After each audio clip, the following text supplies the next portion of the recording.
series here for our one-day only event to crown our ECS Undisputed champion. We've had lots of conference play to lead up to this point right here, right now. And today a large prize pool on the line to crown that winner. My name is Llama77. Joined with me in the cast booth here today is the one and only your boy Q. And Q, how we doing today? Yo, what it do, what it do. If there's one word that's synonymous with amazing esports action, it's Championship Sunday. And we're here. We've got 8 fighters, and only one can walk away as you mentioned, that undisputed champion. This is going to be a lot of fun today. This is gonna be a ton of fun. I know Q and mine both our first kind of experience here in Undisputed, but we've got to kind of gather some info with the community, kind of merge with them as well, and get to see some amazing matches as we've been preparing. But we got to talk about kind of how the fighters did get here. Of course, we started with about 22 fighters. They played in some conference play, and now we are down to only 8 here today. Yeah, and I feel like when you talk about now at this point, it's the best of the best. You talk about how we've kind of gotten to collect a little bit of the information. I think one of the big things that I'm really most looking forward to, Llama, is really kind of looking at the tactical work around the ring. I don't feel like we have anyone that's just going to necessarily coming out swinging per se. I mean, definitely going to be looking to play aggressive, but we actually get to see some tactical boxing. I think that's going to be what I'm going to be really excited about. I'm excited. Yeah, you kind of get to see all these different players, their different play styles. It kind of seems like they might fall in a little bit same of a mold, but I mean, every single one of these 8 players have that possibility to win that championship today. And with it being single elimination as well, you lose one fight, all of a sudden your day is done and you are not the champion.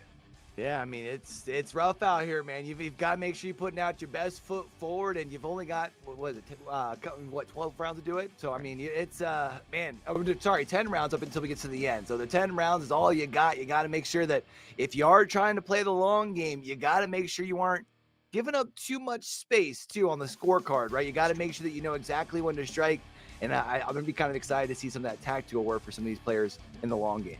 Now, speaking of some of those rules in the long game here today, of course, after round 8, if it does go to a judge's decision and there is a disconnect of some sorts, we're just going to respect that judge's decision, not have to repeat that. Of course, like you mentioned, we're going to be playing 10 rounds for all of the games today, except that grand finals, which will be that 12 rounds. Of course, we've got some fighters that have some of those different traits that allow them to get past the 8-round marker. But Q, we've seen players like IPro and their ability to knock out players before they get to that 8th round. Yeah, I feel like when you talk about knowing the caliber of the when you talk about the caliber of the opponents here, knowing what things are, I mean, you definitely got to be expecting anything. You mentioned, I mean, iPro, someone that we know comes out with that ferocity. I mean, and this is the inception, right? I'm going to be excited to see who really wants to make sure that they're making their namesake here. Should be a lot of fun. Should be a lot of fun. Of course, the $500 prize pool here tonight that the players are playing for, going to be very, very exciting. Of course, first is going to be walking away with 250, second 125, third 75, and the fight of the night there is going to be 50. Of course, me and Q, we get to decide which is the fight of the night. So even if you aren't having a win, you can still win some money and walk away with that victory. Yeah, got to make sure you're putting on a show, though, right? Like, you got to make sure that you're putting on, you can't just be going about as far, you can't really just be focusing on, like, going for the win sometimes, or sorry, being discouraged if you're not going for the win. You still got to put on the show. That's what this is all about here today. That's what it is all about. We've also got some other things to shout out, of course. Not only should you guys go check out the website here for the Ethlete series, it is ethletecs.com. You can go check out our Discord and talk about some amazing Amazon gift cards that we're possibly giving away to some viewers here today. But also, you know, we also got to hype up that today is going to be the first ECS Undisputed Championship, and that first player is going to be crowned. So the first of its kind, but Q, don't expect this to be the last event. Oh, definitely not the last event. I know, you know, kind of from talking with everybody in the back, this is the first of many to come here, and it should be really fun to kind of see how everything breaks down here, Llama. Going to be a lot of fun, an opportunity for all these fighters to get ready to go, and we're going to take a look at our schedule here. Now, of course, our fight number 1 is going to be Nath versus Magic. That is a 2 seed versus a 3 seed. Then we'll go on to iPro versus Lobos, 1 versus 4. Bizarre and Loso going to be fight 3, and Gangstrology versus Pyoxis in that fight number 4. Yeah, I feel like for me, I don't know which one of these I can say I'm pointing out as like the fight to watch. I think maybe fight number 2, but we got 4 bangers from start to finish here. We really do have some really high caliber talent here for Undisputed. I think for me, I'm going to be excited to see which of these like fighters in the first round really steps up and kind of puts the rest of the bracket on notice. And I think I'm looking at iPro. I think he's the overall #1 seed. Like, obviously won a ton of his fights by those knockouts, but at the same time, like you mentioned, nobody got a free walk here. Every single one of these players earned their spot here in this event. And as well, I'm also looking at players like Bazaar, who we see in our notes might have lost some of their fights, but is very, very tactical, always finds a way to counter their opponent. And with only having that one fight, if you're not ready to bring that skill set into the ring, you could be dropped quickly. Yeah, and you mentioned earlier, I mean, when you talk about one getting dropped just in the one match, but I mean, if this is your one shot, one opportunity to try and make sure that you can claim your spot as that undisputed champion. So for me, I feel like, again, you got to make sure you kind of time that balance. I feel like that's the whole beauty of boxing, right? It's kind of like this beautiful dance, this back and forth of when do I want to strike? When do I want to pull back? And we've got some people who know exactly how to kind of counter that balance one way to the other. They got lots of experience. They've got lots of time. And, you know, I would not be surprised if every single one of these players are actually the undisputed rank inside of the game. So will be a first exciting one, of course, with it being a 2 and 3 seed, maybe a little bit closer of a match. We are only playing that 10 rounds, so could expect this one to maybe go the distance. Yeah, I feel like all of these definitely have the potential here. But you know what, Llama? I think we've got our fighters just about ready to go here. So I think we're going to go ahead and take ourselves a quick break. And when we get back, we'll be back with our very first matchup of the day. Don't go nowhere.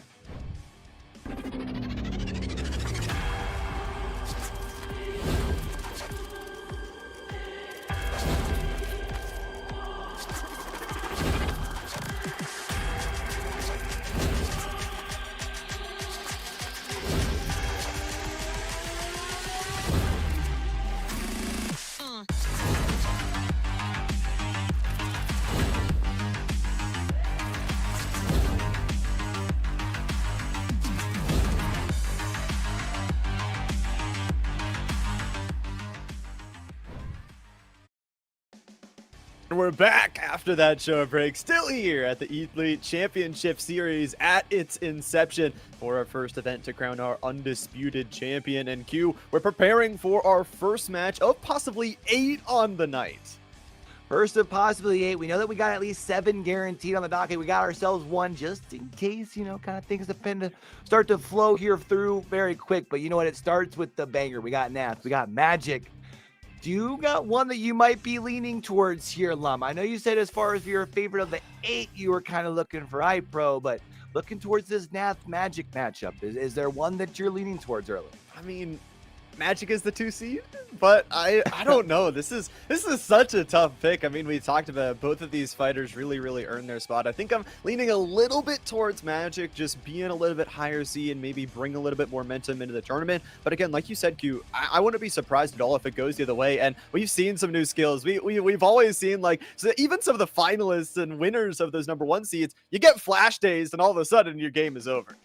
I feel like the big thing for me is if Magic is going to take it, I think it has to be more in that sweet spot, that like 6 to 8 rounds. Maybe I do feel like the longer that this thing goes, we do know that Nath is one of those fighters that's like not afraid to go the distance. One of those fighters that always has like that long-term game plan. So, you know, Magic kind of has that dark horse feel about him for the tournament here.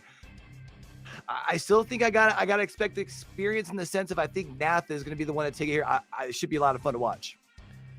Yeah, it looks like we did have just a little bit of restarting going on for one of the players. Obviously, got to get everything worked out with this being just those best of ones. Like you're talking about, though, for Magic, being the #2 seed behind iPro, you kind of feel like you are maybe behind the best. You are behind that #1 overall seed. But at this moment, if you want to be the best, you have to beat the best. You can't keep living in the shadow. You have to be able to work on forward, and you really have to win this matchup. You could be facing iPro here really soon, and it could be a rematch possibility.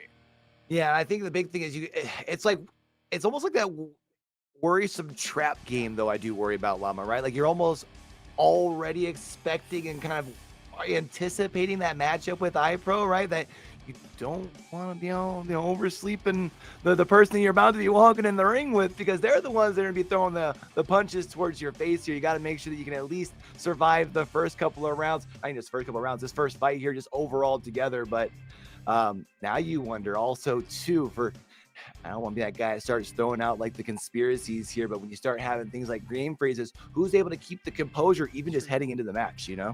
Yeah, I mean, it's all about that mental fortitude that, especially in a game like Undisputed, you have to take every little bump in the road. You have to make sure you're calming down, you're getting ready to go, and you have to be ready for literally everything. Like we talked about, anything can happen when you get in the ring. There might be just a good counter attack that gets you flash dazed and could really start to throw you off your balance. But it's about getting back into that fashion, getting back into that fight as quickly as possible. And I think for Nath specifically, it's kind of interesting. They play a versatility of different weights. Usually we see when we're watching one player, they focus on one single one. They're like, okay, this is my best one. I like to fight at this weight. And the ability to play different weights there gives you a little bit more versatility and skill sets. I wonder if that little bit of versatility might be. Do you think it's a benefit, or do you think that means you're kind of spreading your focus amongst a couple of things? I do see the benefit of, hey, having a little bit better concept across multiple, gameplays and styles, but at the same time, if you're, it's kind of like that whole jack of all trade, master of none. I don't know. It really is a tough question for me to answer. But either way, I think we are ready to go for the ring walk and ready to go for our first matchup of the day. Nath versus Magic here in the group stage, round number 1. We got Josh Taylor versus Terrence Crawford.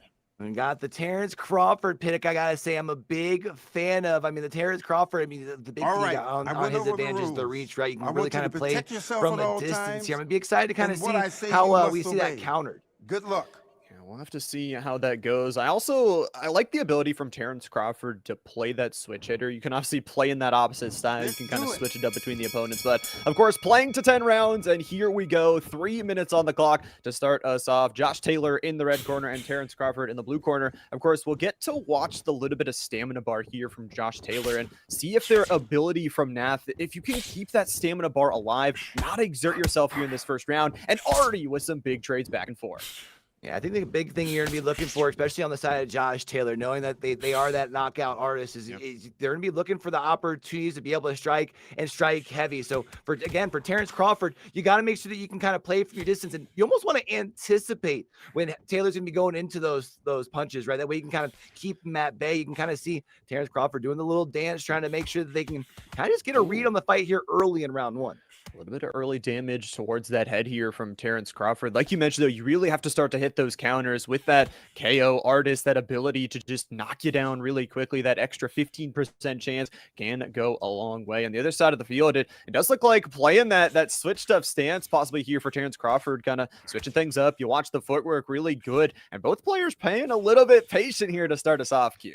Yeah, I like it though, right? You're trying to get yourself the early points. I think both players here are good and committed to the longer fight, which even with the fact that Josh Taylor does have the ability to kind of strike when needed, I think that right now, as far as for Nath, understanding, what the game plan is. You try and go the distance, but at any time where you might see Magic kind of overextend, you have that ability to go for the knockout. So I do feel like, though, at least early, it feels like Magic's doing a better job as far as kind of getting some easy big hits in and being able to kind of stick and move, Yeah, it does look possibly like a left cut, though, appearing on the side of Terrence Crawford. So has to be a little bit careful about that. There is only 10 seconds left in this one, but really, really good at playing those counterattacks, backing up a couple of late hits here and towards the bodies where Terrence Crawford is going to go. Time expiring here after round 1 of our group stage, round number 1. We'll watch a little bit of the replay here because, like you were saying, both players kind of going for the body, playing a little bit patient, but Terrence Crawford able to score a couple big hits to the body.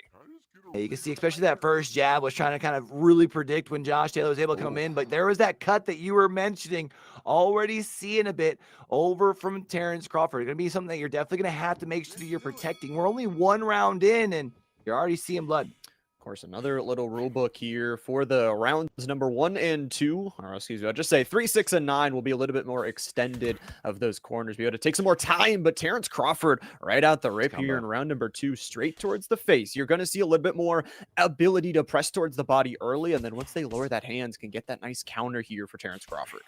Yeah, you can see also trying to throw in a nice little mix in the body, trying to see if you can at least slow down the offensive from Josh Taylor, especially knowing you've got yourself a little bit of that disadvantage going on as far as in the face. I'm kind of surprised we haven't been seeing more gloves up, though. We might be seeing where Nath might be able to take advantage. We're seeing leading with those jabs over towards that eye, and if you can't keep the gloves up, man, it's just going to continue to get beaten.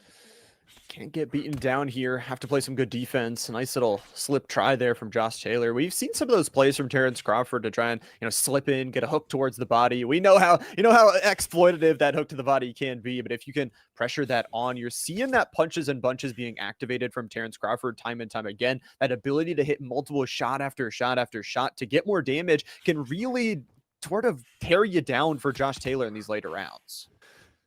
I mean, you kind of see still making. You saw going in trying to get that lower body hit in it. I think on the hook there was able to get a really solid connection. But Ooh. I mean, Josh Taylor, every time they lean in, Terrence Crawford really able to make him punish. Whether it's to the body, we also saw it last time towards the face.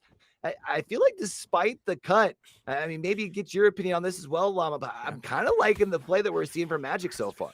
I really do. I think that cut might have just caught him a little bit off guard. Possibly one great hit from Josh Taylor, but he's been really working around the ring well. The footwork, pushing Josh Taylor back to the corner and then getting those counters, popping in for a fast hit, popping back out. Taylor tries to go for the big hit towards the face, and that's where Terrence Crawford will strike you right back in the face of your own. Zeros on the clock after round number 2. And it is nobody out just yet. Nobody hit the floor, but Terrence Crawford putting on the pressure for Magic. Yeah, I do just gotta say though, as much as we're talking about the positives that we're seeing from Magic, I mean, I definitely feel like Nath's got a pretty good game plan. We're seeing still doing a good job as far as attacking on their side here as well. Definitely, obviously, still too early to call. I think the big thing again, noticing back, we're looking kind of on the screen here, seeing the cut. Otherwise, over on Josh Taylor, still looking pretty healthy. So the longer this thing goes, I do feel again, kind of feel like Nath's got the advantage. Got the advantage for a little bit, but does take a shot there at the start of the round. We'll have to see again. After this round number 3, you'll get a little bit more time, but the shots, the blows, these counterattacks just keep flying on through. Magic really, really watching those hands as soon as they drop. That ability to hit on back. Some nice blocks towards either side in 30 seconds out of this round. Magic did lose a little bit of their stamina bar, but hasn't burned too much, has saved some for these later rounds. See here, I mean, both players just really trying to figure out where they can get at least a little bit of points going in here now in that first minute by. Nice little connection from Crawford there, but only able to get what? Basically the two going to try and close that gap just a little bit, but not really able to make a solid connection. I like what we're seeing from Josh Taylor, though, for Nath right now. Kind of playing that low and slow, kind of waiting for the opportunity from Crawford. There have been a couple of times where we've seen the extension's been happening, but they haven't been able to punish him quite yet. Not been able to get that punish. It's going to be a nice little shot to the body there. Taylor, a little bit of that jab connecting on the counter attack. Terrence Crawford, though, here, Magic hitting that punches and bunches. That's so important. All of that extra damage from hitting the combos. If you can follow it up, if you can predict what your opponent is going to do, and especially if you can start that off of a counter attack, feels really, really good. 60 seconds left to go until these fighters get a decent break. Now, of course, to be that third round that we were mentioning earlier, right? Maybe time for either of these players to try and readjust their game plan. I feel like as far as for Magic, their game plan has been pretty well working for them. I think even you can say this similarly for Nath, but I like what we're seeing right now for Magic. We're seeing those straight jabs, really doing a good job of keeping Josh Taylor at bay, trying to see if you mentioned that punches and bunches, getting that going, but it seems like really only kind of getting stuff short at 2, very rarely getting to that third. Well, 5 seconds left to go here. A little bit more body shot going through from Nath, but that time is pretty much going to expire. No big hits here towards the end. Some nice defense. So we'll go into this longer break. It is still going to be that left cut on the side of Terrence Crawford's face. However, for Josh Taylor, we'll have to see how things go. Cannot allow Terrence Crawford to get all these counter attacks. You're seeing the blood kind of flowing all down the chest there. We'll see if they can keep on exploiting that. If they can keep hitting that side and keep on pressuring there. But both fighters relatively still healthy. Nobody's dropped to the ground. Nobody's been dazed yet. And 30 seconds left here for this recovery. Yeah, and both, I mean, still looking pretty good as far as on the health and stamina as far as that we can see, too. I mean, obviously only being 3 rounds in, both fighters got a pretty good idea as far as how to take this thing the distance if needed. But we have seen a couple more times where Nath has really kind of been targeting that left side of the face there, right? Like really trying to see if they can get a couple of hits in. I feel like also leading, trying to see if they can kind of come in with that. I felt like a hug a couple of times. I might be mistaken on that. But Josh Taylor, I feel like for them, I feel like these rounds 3 through 6 is going to be where you start seeing them set up for the long haul. Gotta start to set up here into round number 4. You see the fight card favoring Close. Magic by just a little bit, but you mentioned absolutely so close here. I'd like to mention a little bit of that range advantage. You were talking about it at the beginning where Terrence Crawford does have 188 centimeters, where Josh Taylor only has 177. It seems like a small difference, but absolutely can be huge. Terrence Crawford, though, at the start of this round, so much head damage and forced here into the corner. Yeah, you see Nath really kind of pushing up into him here. And that's kind of what you have to do when you're at the disadvantage on the reach, right? You got to try and close that gap and then try and see if you can land a couple. We know they have the ability to land some big shots when the opportunity does present. And that face damage could come into play here. We can see a little bit dropping down on the bar here thus far over on that Magic side. And I think for now, Josh Taylor's going to try and sit back and kind of wait and see where the next opening is going to be. Trying to look for that opening. I don't think Terrence Crawford giving it towards them unless it was at the start of this round. I really like how Terrence Crawford opening up these starts of the fight with a little bit of that jab, trying to just check out, see if maybe he'll go for that lower block and can hit something bigger towards the head. But Josh Taylor starting to find that range, making Terrence Crawford walk into him saying, okay, I might be at a little bit of a disadvantage here, but with 60 seconds left to go, I'm putting on the pressure. I got some good head damage and going for a good body shot there, a little bit of a trade. Yeah, you got to find yourself a nice little opening, and there's going to be at least the first shot in, going in for the left hook as well. I'm not quite sure how much connection that one made, but you can see that Magic is playing a little bit more at bay, not even just so much with the jabs, but even kind of stepping away at times. Of course, as I say that, the two do get pretty well close right into one another there. But for Nath, I feel like you've done a pretty good job on the scoring this round, where they were at the disadvantage going into round number 4. It does feel like this round's been theirs.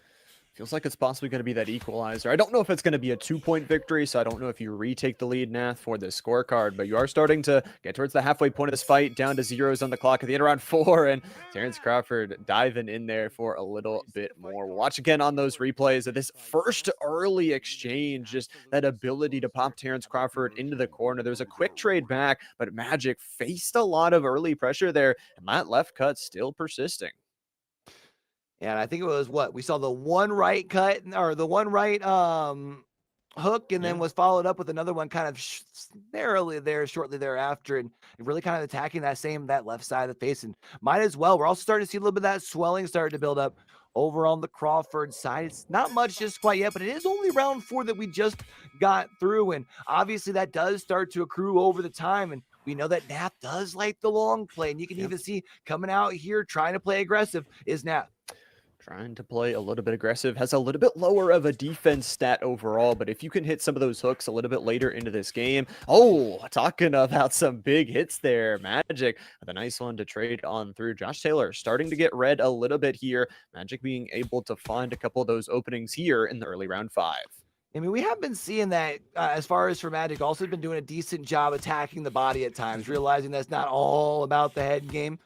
Really also trying to really incorporate attacking the body. We saw a nice little left body shot there from the side of Magic, and you see it doing a good job, sticking and moving, trying to keep that distance again, really trying to use that range to their advantage here. But it is going to be Nath trying to close the distance. A couple of good shots here from Crawford, though. Man, Magic is killing them with these directionals here in this round number 5. Absolutely dodging out and then pressuring towards that body. Again, the body a little bit more has that defense. You obviously got the ribs in there to protect yourself. But man, Magic making work of it here. A couple more pop shots back and forth. Body and head damage flowing through from Terrence Crawford. Head is still relatively healthy from taking some shots in that early round. 60 seconds left to go, and the reads do not stop for Magic.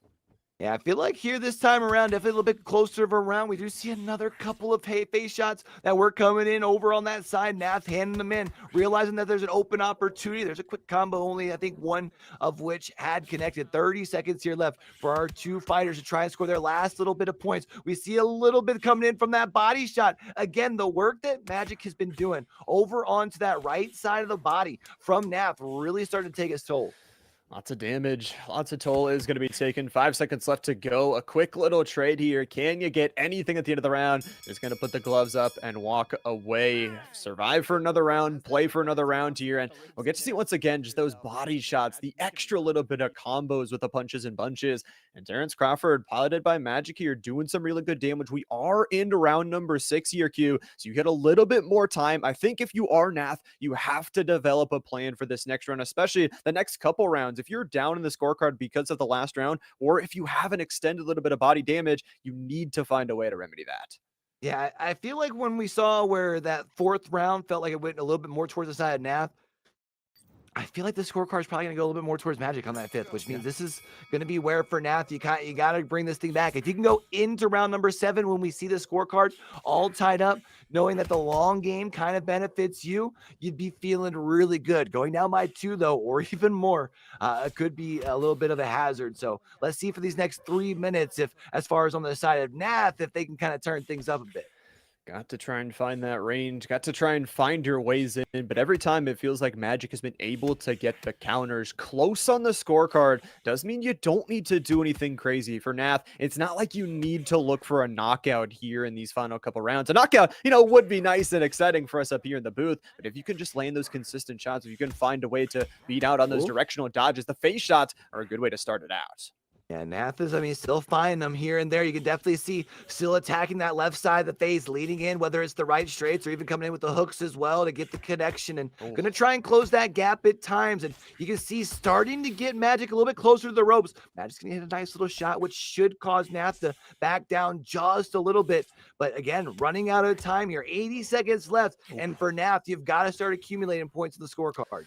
Nath was hitting some good shots there, but yeah, like you mentioned, scorecard going to be really, really close for Magic. I like the ability to get at a dodge, that once you took a couple of those shots, don't let them get the follow-up. Don't risk that chance of being knocked down and your fight being ended. Some really good slip with that jab once again over the blocking hands of Nath. Credit towards the body shot there. Terrence Crawford suffering some damage here at the end of the round. Only 30 seconds to go here in round number 6, but the punches are flying from Nath. Yeah, Nath's got him hurting here. And you got to see if they can hold off these last 20 seconds. If Nath can land themselves a big shot, or maybe even 2, might be able to start a combo here. 10 seconds to still be able to stand on their feet here for Magic. You can even see trying to use that range to keep them at bay. Last 3 seconds, last couple. Oh, you see trying to come in with a big haymaker, not going to be able to make a connection. That's going to be the end of round number 6.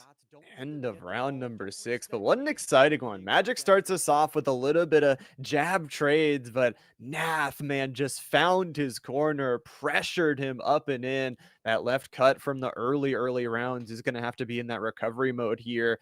And you got to prepare for this next one. I feel like the scorecard has to be dead even after 6, and especially after that round. Nath, you found your range, you found your rhythm. And if there were 30 seconds left on the clock there or more, Q, I mean, that would be absolutely crazy. I feel like Nath could have ended it right there.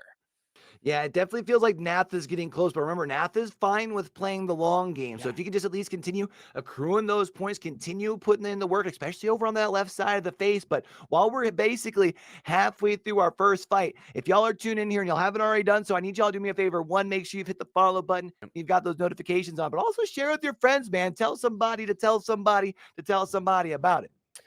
Tell everybody about it. Big event here today. There it is. And we were correct, Q. 57-57, all tied up after 6. We're going to the 7th round. This could be a pretty big swing either way. And now here for Magic, you have to find that way back into this game. You've used a obviously decent chunk of your stamina bar because we've been 6 rounds down. But Nath, if he keeps finding that range, again, he's at a range disadvantage with Josh Taylor, but has had these directionals, and that shot towards the body was nice. That was a nice shot. You can see doing a really good job of sidestepping, moving in, and even getting a couple of shots in on the face and starting to feel it over on the side of Magic. And Nath starting to play a little bit more aggressive, realizing that one big shot might get the stun that you're looking for to really create an opening.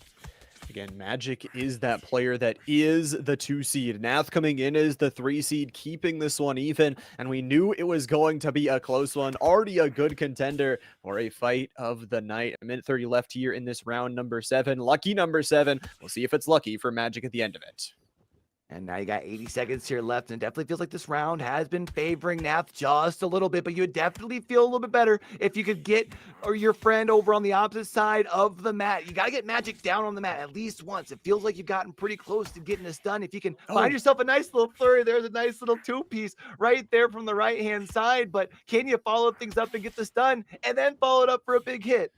In these late rounds, Nath is absolutely finding their marker. You talk about finding those flurries, finding those combos, finding everything here, and pressuring themselves towards the edge with 30 seconds left to go. I would love to see Nath go forward. You probably already won this round, but if you could do some more damage, if you could create those extra headshots that you've been using the directionals really well as yourself too. With almost no time left on the clock, a couple more trades back and forth. Josh Taylor taking a few more shots towards the head. And that is going to be round number 7 hitting the bell.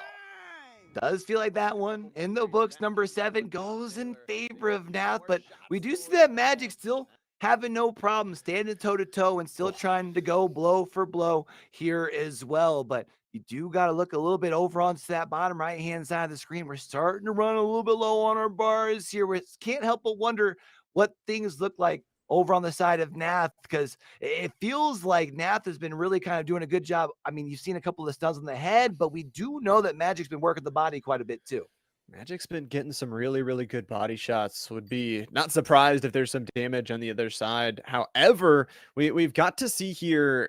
This is getting towards the later rounds, Hugh. This is getting towards, again, you don't got to be risky. You got to play safe. You got to play for points. You got to go towards this judge's scorecard. If you get one knockdown here, it's possibly a game winner.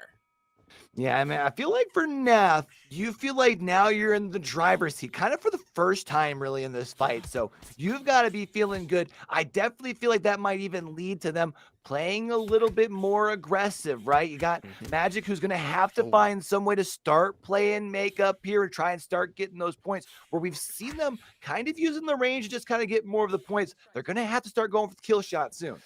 Going to have to try. We'll have to see if they can get that credit going towards themselves here for Nath. 2 minutes left to go, possibly controlling things once again. The body shots. Oh man, look at the damage here from Magic. Goes back in. That redirection and that recollection of their soul here should be fine enough to keep them okay. But man, Nath absolutely controlling things. The headshots, the body shots, everything. All of the damage is there, except Magic is going to land a couple counters that make Nath back off. Yeah, I mean, you can see the face starting to red just a little bit over on that Nath side. So Magic's starting to make a little bit of leeway. But again, realizing that Magic is going to have to play a little bit more aggressive. And now we've got it, the first down, and it's actually Nath who's on the mat, just on a knee.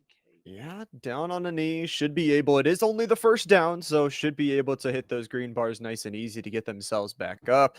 That was surprising, to say the least. I think for Magic, a really good opening for themselves to find. And we talked about the power of this punches and bunches in the early stages. In round 8Q, with that punches and bunches, you lose so much stamina regen if you don't finish those rounds early. Yeah, I think the other thing, though, I just wanted to point out real quick, we kind of saw that down off of a body shot. I think that just kind of goes to show the work that Magic has been putting in on the body, right? But you mentioned how now is kind of where you start to see that fall off. And for Magic, you've only gotten the one knockdown thus far. So it's going to be a struggle for you. Now we're through 8. I mean, yeah, I feel like that round goes in your favor. But I still don't know if I feel like Magic's in the driver's seat right now. I really don't know. I feel like that knockdown saved them, because you see all this early damage, the headshots, the body shots, everything was in pain there. But for Josh Taylor, you can see clearly in pain as well. So a really close one here, Q. And this is what we expected here for our event, the 2 seed and 3 seed. They've got 2 more rounds to try and finish it. You feel like both players have an opportunity to take the wheel. Maybe Magic, if you could get one more knockdown, the bars slowly decrease, the timer possibly running for Nath.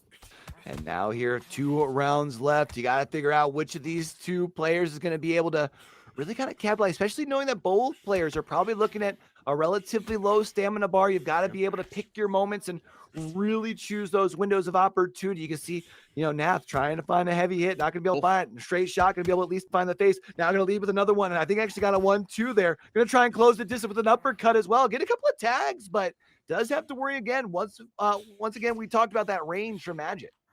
Really, really good range, trying to use it to the best of their ability, but that less stamina regeneration is an absolute killer. Have to pick and choose your punches very carefully here for Josh Taylor. Okay, switching over to Nath's view, and we're seeing actually has a little bit of that extra stamina bar, a little bit more than Magic, so utilizing with that lesser body damage. We'll have to see. Minute 30 left in this fight.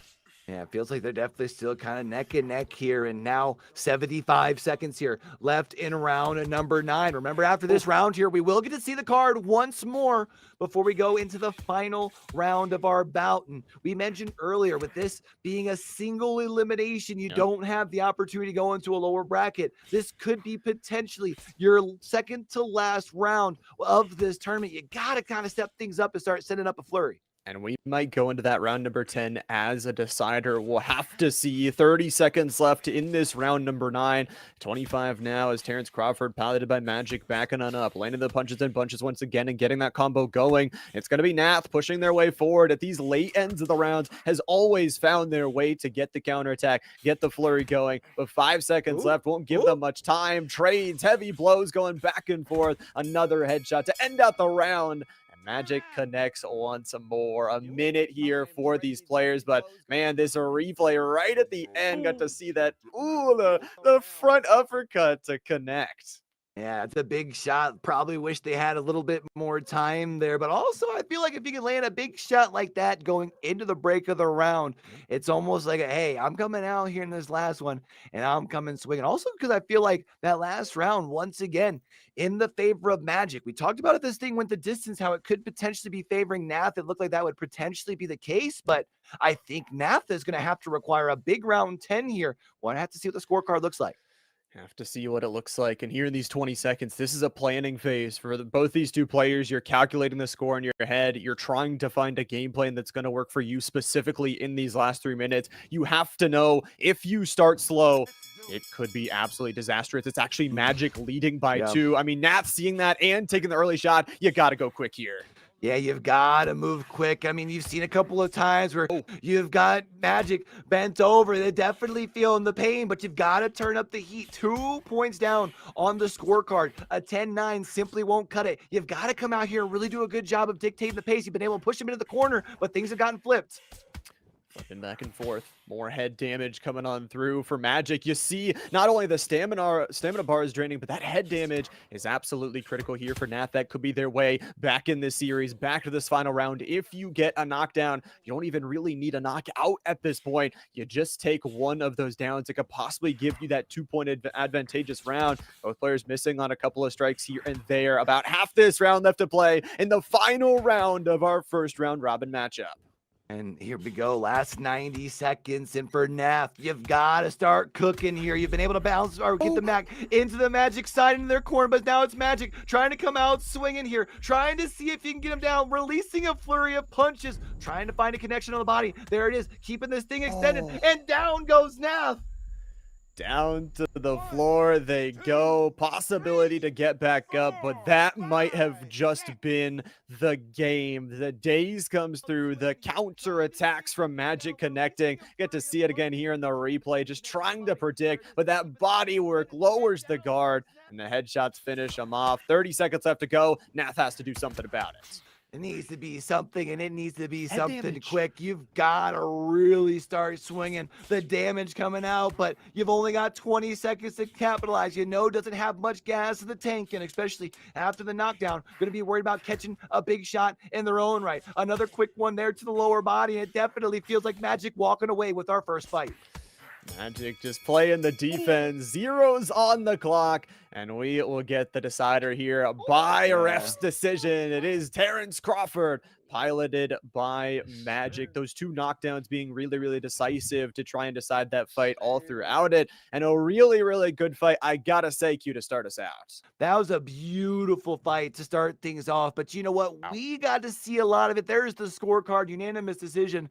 But you know who I really want to get an idea from and kind of break things down in our first fight here, Llama? We've got Raging coming in, our analyst for our event here. And I kind of want to get their ideas of how was it that Magic was really kind of able to break things down the end of that fight and really turn this scorecard around? Love to see that. If we could bring Raging in here to discuss the end of that fight, of course, 91-97 final counter up here on the board. Magic going to be advancing towards the next round. A 47% actually connection, a little bit higher by Nath there at the end of the fight. For Magic, it's a win though. You had that early cuts on both the left and right side of that head, but was just able to survive out through the fight. I mean, you can see. I mean, there was a decent amount of headshots on the side of Yeah. Nath, but it was the body work from Magic that really was able to kind of swing things in their favor. And I mean, we'll even see from the highlights as we kind of go through. I'm imagine we'll see a little bit of the head work as far as for Nath, but it was the body that Magic put in over the rounds that really stopped things. Really good body work and really good follow-up as well. Just especially at these late rounds, you really feel like for both of these two players, you saw Magic just being able to hit those counters. For Nath on the other side, you saw the flurries, but it wasn't as much as the punches and bunches, extra damage, and even through that little bit of extra loss of stamina regen queue, Magic was able to fight through it and get some really late round hits. Yeah, and we talked about at the top, man. I thought that if this thing was going to go the distance, I thought it was going to be something that favored Nath, but for Magic to be able to keep the composure where it felt like Magic kind of had the control of the stars, and we saw Nath kind of make this resurgence. And then for Magic, those last, I mean, what, you'd say probably 2.5 rounds, really cranking it up a notch. Really bringing it up to 10. And I gotta say, the opening move that felt like for both of these two players, for Magic, you were going for a jab, which is nice. You got the extra reach, you got the nice little extra pressure there. But for Nath, it was the ability to open with the hook, that you were going to try and hit towards the body, you were going to try and hit towards the head. And obviously, we know Magic piloting Terrence Crawford is a little bit faster, has a little bit more reach. That jab was just connecting a little bit more and allowing those combo opportunities to build themselves. All right, but I think we finally got our analysts here ready to rock and roll, Llama. So let's bring Raging in here in just a moment, kind of get a breakdown of kind of how everything went, because obviously you and I got to watch it and kind of cast it throughout of everything, but I do want to see Raging. What were your thoughts on our first matchup? What a first fight, guys. What do you think about that, huh? This is looking good, man. This was quite a matchup between Nath and Magic. I mean, Nath, this guy was really trying to keep his distance. You saw him working that double jab, going in and out.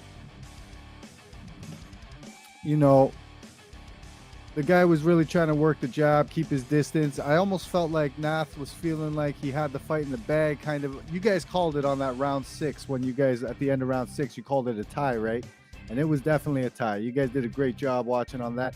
And definitely, you know, I feel like Nath was kind of feeling good after round 7. He was, you know, he won the round probably, and he was feeling good. And I think he was trying to. Oh, okay. Yeah, I was able to hear what you were talking about there, just for the record. I know we had you muted in Discord. It's kind of a first time around here, but I do have to agree though. It felt like the end of 6 there, and where we kind of started to see the turn. But you mentioned how much I want to make sure that we're also getting Llama kind of caught back up here. How much that it was the body play as far as for Magic there towards the end that really kind of influenced things, right? Totally, man. I feel like Nath was just trying to take it to the judges because he thought he did enough work, but I do like what I saw from Magic. He was doing a lot of counter punching. He was landing a lot of stuff that was starting to hurt. You know, all those counter punches. You know, he started using the directional dodge a lot more in the 7th, the 8th, and that was opening up shots because, you know, he was timing the jab by Nath. He was using the directional dodge, getting underneath the jab and landing with those big body uppercuts, and that was doing a lot of damage. And I think that's ultimately what took down Nath. And you know, once he got taken down a couple of times, them scorecards really started turning around, and then you saw the panic start setting in, and he was trying to figure out a way to keep the fight at bay. But you know, Magic did a great job executing counters at the right times, and he really closed out the fight with some big shots, man. And those knockdowns, those 2 knockdowns, that changed everything. You know what I'm saying, guys? Yeah, I mean, it really changed the scorecard for, I mean, Q and I, we were talking about how close it was. I mean, it was within 1 towards, you know, round 7, round 8. I mean, you played a little bit at the highest level, Raging. Tell us, you know, with that punches and bunches, we saw Magic fighting through it, but how much do you really feel that kind of minus 20% stamina regen after that round 8?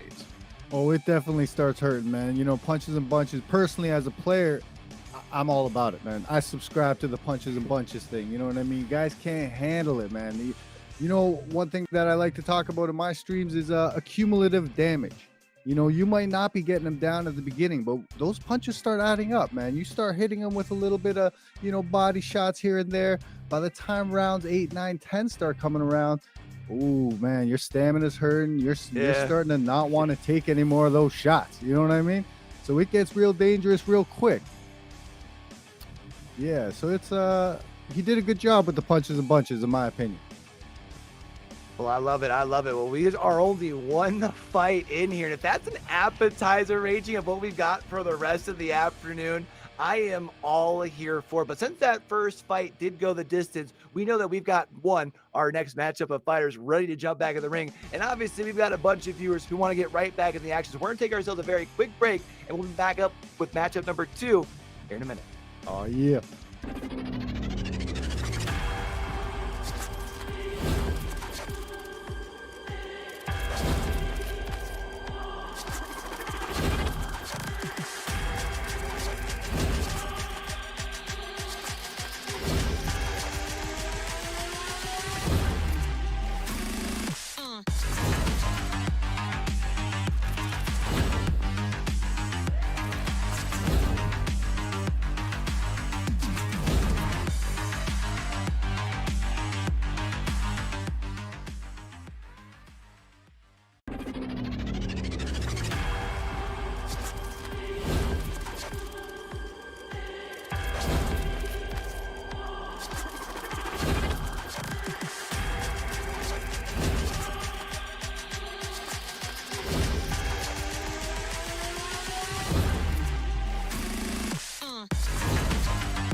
And we're back from that break, still here at the Ethlete Championship Series, here for our one-day main event to crown our undisputed ECS champion. Still I'm on Q up here on the desk, and Q, you were talking about, after that first fight, an absolute banger. All 10 rounds, we got to witness it all, but in this next matchup, we got a player that doesn't like going max rounds. Yeah, well, I would be surprised if we see this next one go the distance, that's for sure. It definitely feels like this is going to be a swing big, miss big potential sort of matchup. But you know what, man? We're one match in. This is the inception, and we saw ourselves a very good first matchup. There it is. Words are hard sometimes. I do feel like, though, for this second matchup with iPro and Lobos, this should be a banger.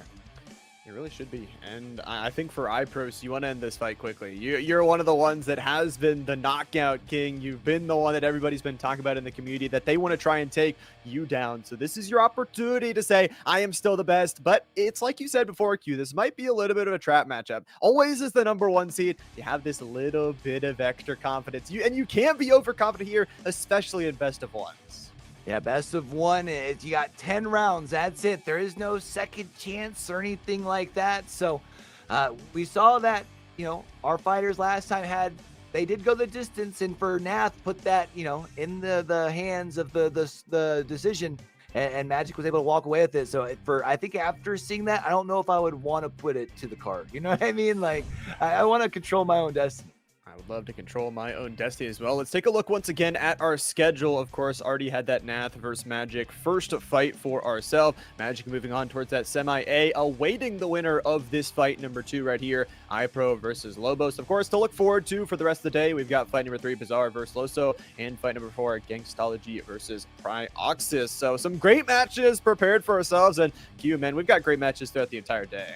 Yeah, I mean, this should be a great one here. And so we got Magic. We know that is going to be our first semi-finalist here. We've still got 3 more that we've got to find out as far as who is going to be moving on. And we already talked about, we've got iPro, we've got Lobos here, our next 2 out. And all right, Llama, it's that time. Who you taking here?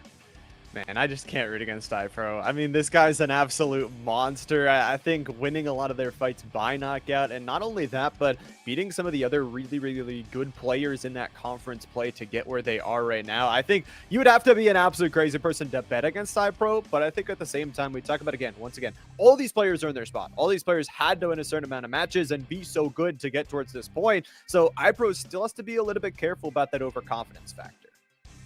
Yeah, you gotta make sure you're not being overconfident, but I think we know that over on the other side of the ring, there's definitely going to be plenty of confidence from Lobos as well. I am going to be intrigued to see. I don't think if we know just quite yet which weight class we're going with. We'll see, obviously, once we got our fighters walking on out.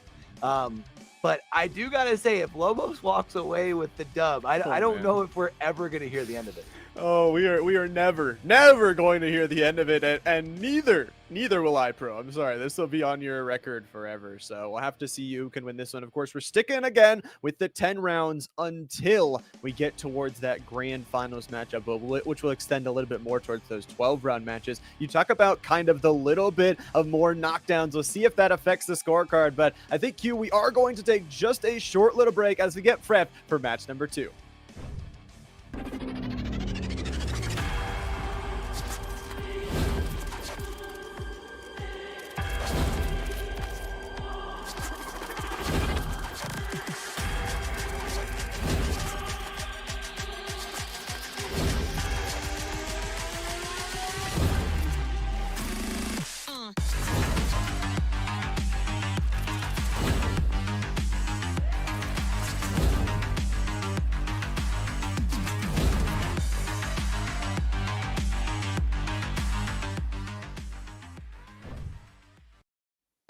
And we're back from that short break, still here at the Ethlete Championship Series, prepared and ready to go for our match number 2. Q, we already had a lot of build-up for this one. We've already had some trash talk exchange between the players, and this one is going to be a real exciting one.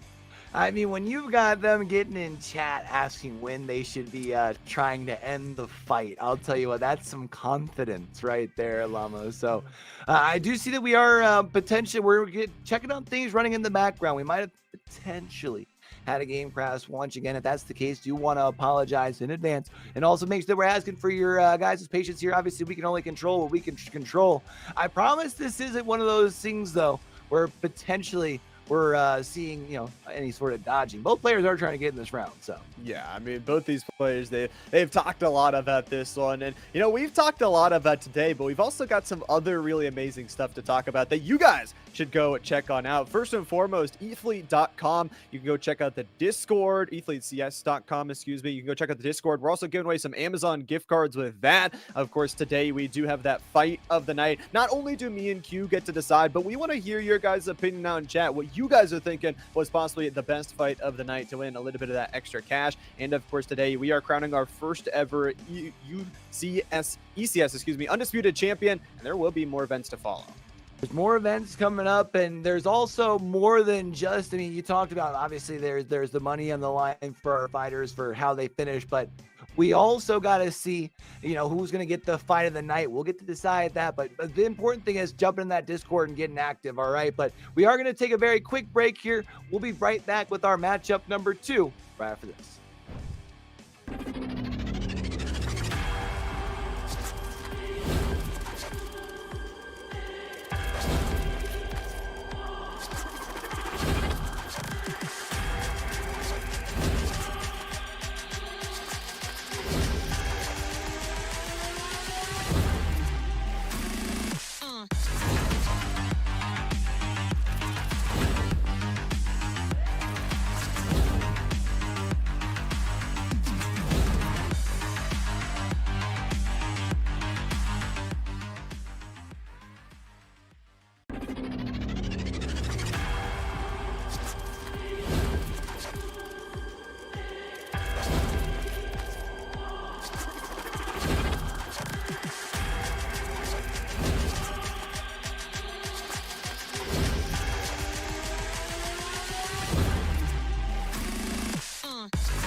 And we're back. Sorry about that break. Fixing out all the issues and getting these matches ready to go. Still here at the Ethlete Championship Series in our grand day of the day. Grand finals, whatever you want to call it. Grand Championship Day. Still on queue up here on the desk and queue. We've already had some really exciting series. We've had some knockdowns. We've had some dragouts towards the longer fights. And now we get to witness even more. Yeah, so just a clarification as far as what we've got going on here. Kind of a quick housekeeping sort of spiel here. All right, so that fight that we had going on, since we were having some technical issues, we're going to go ahead and actually move on to one of our other fights here on stream for you guys. All right, figured, we've been having the back and forth. Let's kind of keep the ball rolling here. So we got Astrology versus Prioxis. This promises to be a banger. It was slotted to be our fourth fight of the afternoon here. So still kind of keeping the ball rolling, Mom. Yeah, still get to go to a great fight as well. It looks like iPro, that fight was played possibly offline. They were dealing with some connection issues. So I believe iPro did win that one, and we'll be moving on to the semifinals, which we'll be able to witness a little bit later. But you talk about this matchup, a 1-4 matchup, but it's again another matchup where you say, does the seeding really matter? These players have really earned their spot. They're both really, really good fighters. I think we've got a great match ahead of us. Yeah, I mean, we have over on one side when you've got Prioxis, kind of known as like the cleanest sim boxer, and doesn't depend on like the cheese to like outbox people, right? Like definitely one of those fighters that's been around the fighting scene for a while, man. Won a UFC esports championship, now attempting to do the same thing in Undisputed. So you've got that over on Prioxis side, but of course, Gangsterology also, one of those who's really kind of able to put up their own sort of fight. I mean, they won their conference technically, I think, coming in as one of the higher seeds here, only lost one time. So again, like two really heavy hitters. You talk about that only loss being towards a flash KO. I know all of us have faced that in our ranked games or in the casual games as well, but it is going to be a mirror matchup. It is going to be Sugar Ray Leonard versus Sugar Ray Leonard. Yeah, I got the mirror match going on here. I love it, making sure that we've kind of got the same thing on either side. No, having to play to your strengths or weaknesses. Now it's just about who's the better boxer. I'm all for it. Going to be an exciting one for sure. We get to look at those nice fighter scorecards once again. Obviously, Gangsta, so many more wins, so many more games under the belt. But you talk about the clean nature of Prioxis with that ability to kind of have success in other fighting esports does bring some danger as we get to the walkout. Special of the day and Gangster in the night. Gangsterology, you saw, definitely had quite the record onto their name here. So this should really big. I'm excited to see it again. I love seeing the mirror match here. I think it's going to be something where it's really about who's the more mechanical fighter. So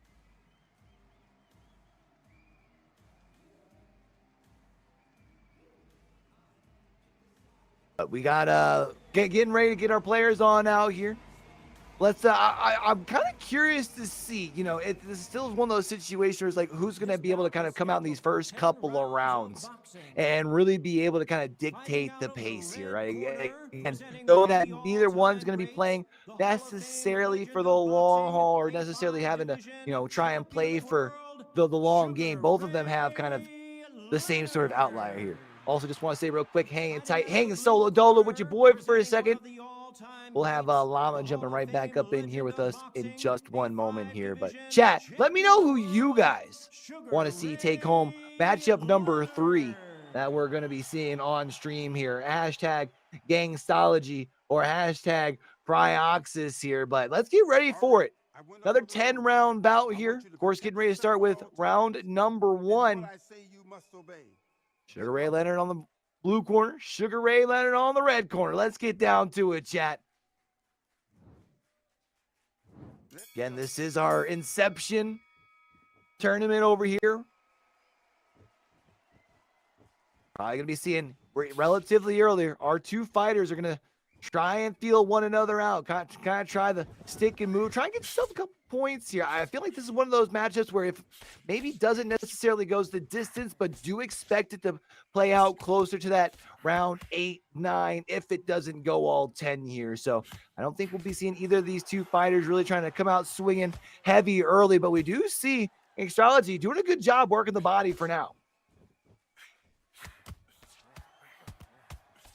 Nice connections coming in here as well as from Gangstology, and He's trying to sidestep. Here is Prioxis. Trying to close that gap just a little bit and try and find their opportunities. But it has been a flurry of attacks coming in here from Gangstology. Really being able to keep Prioxis at bay. You can see trying to lead with a couple of the straight jabs to create just a little bit of space. But Gangstology just really being on top of things. Nice little right hook coming in here from Prioxis. Gangstology was trying to anticipate a potential second hit coming in and tried to lead with a nice heavy hook. Both getting in their shots here for now, though, and without about a minute left, it does feel like it's been Gangstology's round, but I don't know if it's by much. Doing a good job with the movement, the sticking, the moving, and being able to really kind of avoid much of the damage while still being able to score some points in their own right. Ooh, nice couple of flurries coming in here once again from Gangstology, and now going to be able to back up, create a little bit of that extra space, try and close the gap here, and see if they can close it down the round. 14 seconds. Realizing that stamina right now not really being an issue. Try and see if you can press the tempo and end things with an exclamation point. A couple of hands coming out here. A couple more connections coming in from Gangstology, able to back away to safety as well at the end. And round number 1 done, and definitely feels like Gangstology in the driver's seat. Does feel that way. I think I'm back and okay. My PC just decided to explode for no reason at the start of the fight, but Q looks like an interesting round 1 already out and away. Your llama out there eating the cords again there, bruv. Yep, he is. My boy Gary, unfortunate. Well, let's get in for round number 2 here. Definitely feels like Gangstology doing a good job of, really controlling the pace here. I mean, being able to do a good job with the flurry of punches to, again, keep that attacking pressure from Prioxis at bay, and Prioxis is going to try and land some punches here early, but hasn't really been able to get much. Not too much getting going here. A little bit of the stamina bar already drained out and away, and actually a little bit of time out of this round. Important to note, once again, only playing 10 rounds as a maximum here in these early preliminary rounds. Nice shot there. Headshots flying left and right, and utilizing the stamina bar, making sure you aren't dropping too low to make sure you have those resources in case your opponent tries to go on the offensive. And of course, one thing that, Sugar Ray Leonard's usually pretty solid with is trying to kind of counter the opposition and be able to kind of keep the distance and then move in with those directional punches to be able to get that additional damage. But obviously now with both fighters now trying to, kind of opt for that same play style, it feels like it's almost causing both fighters to hold back on the aggression just a little bit. Holding back on the aggression, possibly looking to utilize that distance keeper here and pushing back and forth. Not too much time. Great shots flying out there, and utilizing that little bit longer range again, both with that equal mirror matchup, just trying to find their opening throughout the body, throughout the headshots, either which way. Gangstology trying to go on the offensive, but is stuck in the corner. Nice body shots and the extra pressure here. Prioxis, a large flurry that they took to the face and body here at the end. Oh man, right now you can see Gangstology doing a good job of just really up in the tempo here and dictating the pace. I mean, really doing a good job getting those couple of connections. Now going to try and close the gap, getting a good body shot to open up that combo there as well, keeping the distance. And there's going to be the end of round number 2. And I think this was the flurry that we had seen earlier. Once the things got popping off as far as for Gangstology, they did not relent. Didn't give up at all. Just kept on going, kept on keeping up that pressure. Can see those nice body shots, man. That combo, absolutely dirty there. Hopping on into round number 3. Of course, the fighters will get a little bit longer break here at the end of this one, and we'll get to take a look at that scorecard. Either way, for Gangstology, some great hits there towards the end. I'm interested to see if they can continue that momentum here into this 3rd round. Yeah, I feel like right now, Prioxis has got to figure out what the game plan is. Are we just riding this thing out in round number 3? Or are we going to up the tempo and try and take some points? Because it definitely feels like the first 2 have gone in favor of the red corner. You got to find some way to kind of start tallying the way on back. Even seen another nice little combo here from Gangstology, able to really kind of slow down that offense attack once again. And now you can see 1, 2, and just keeping them at bay. Keeping them at bay, keeping the pressure up for both sides here. Down a minute in the round, and again with that opener hook, it feels like for Gangstology every single time that Prioxis tries to go in, it's just extra pressure that back their way. And we know, Q, that if you're the player that's on that counterattack, if you're always the one to strike second, usually you're the ones winning. Now here it is. You saw even feeling the confidence saying, come get me. Playing forward, here's Gangstology, and now the duck and the dive and trying to find an opportunity to really land that shot in the start of the combo. But now gonna have a little quick shot, gonna try and keep throwing the punches, and there it is on the right side of your screen. Gonna be our first down of the match. Well, quickly is going to get back up on his feet, but we'll be able to see it, just that bar draining so quickly and not able to have too much room to escape back towards. Praxis played that really perfectly. The first down of the match, and it's only with 10 seconds left, so probably won't be able to get another here in this round. It is going to be Gangstology just trying to play a little bit offensive to end this one off, but goes a little bit with that counter attack back towards the face. Zeros on the clock, and man, what a round, Q. Yeah, you know what? I told you that for Praxis, if you're going to want to try and, start to even up the scorecard, you're going to have to come out big. And just the combo here, the flurry, and just keeps on punching. That's the first and only down that we've seen through the first three. I feel like the scorecard probably still going to favor Gangstology a little bit in the numbers wise, but the momentum definitely started. No, actually going to be a tie here. And you know what? I guess I didn't think about the fact that it could be the 8-10 in that last round with the knockdown here. So all tied up after 3. Really good points to get back here for Praxis. Gonna feel good to equalize out in that scoreboard and feel like you're maybe back in charge of this game. When we brought in our big analyst of Raging Dragon at the end of the previous matchup, he talked about just the counter of the attacks building. If you let that build up throughout the game, if you let those knockdowns get to you, it can be a problem here at those ending rounds. I'm trying to close things on in here, and I feel like now with kind of the lay of the land, you wonder as far as being able to continue standing upright. And I think we might have had things switched around as far as when the gloves here, Llama, I see kind of coming through. But round number 4, trying to pick each other out. Trying to figure out what their opponents are throwing forward and trying to make best use of this round. Again, we saw that tied up scorecard here. One of these two players could take back that advantage here in this fourth one. Those body shots, though, starting to connect either which way here for Praxis, trying to work their way forward. Lots of really good blocks, but the counter attack again. Gangstology reading that forward with the right every single time and being able to hit with the left of their own over the blocking pads there. And some really good stamina management as well. You just see Gangstology waiting for that right moment and not burning too much of that stamina here early. Yeah, 30 seconds here left in round number 4, and this could be where you start to swing that momentum just a little bit more. Start to pick things up heading kind of into those rounds here. And yeah, so just a quick make sure that we're all on the same page here. The blue corner is Gangstology, but they're the ones out there with the red gloves. All right, the blue corner is Prioxis wearing the red gloves. That is blue corner, red gloves is Gangstology. You get what I'm saying. Yeah, they got a little bit of a switch up on the colors to try and mess with us, but messing with each other a little bit. Some good damage between these two players. I mean, lots of hits connecting, Gangstology connecting a little bit more on those combos, but at the same time, Q, we saw that equal fight card. We'll have to see if one of these two players can retake that lead. See who can get things started off here, especially in round number 5. As it is going to start to get towards that middle part of the fight, maybe where you've been able to drain the opposition down just a little bit. You can see neither fighter, though, really coming out aggressive in the first 30 seconds. I think really trying to wait for the opposition to start with the fights and see if they can come in with the counter. Now starting to see a little bit of aggression from both sides. A little bit of that back and forth, starting to feel the pressure of getting to round 5. And we saw in that first fight, Q, yeah, you can go to the judges' scorecard, but it could come down to a couple knockdowns, a couple of late round hits, and maybe you just don't want to do that. Maybe you just want to knock your opponent out, take it to them. And right now, Prox is putting on the pressure. Some really good reads of what Gangstology is throwing out forward. This has got to find some way to continue pushing their way forward and continue racking up some points here. I mean, it feels like, still Gangstology. Ooh, you see a couple punches coming out here in the red gloves, starting to find a couple of openings on the face to be able to get a couple of points in, but the body's still getting worked by Praxis. Great work.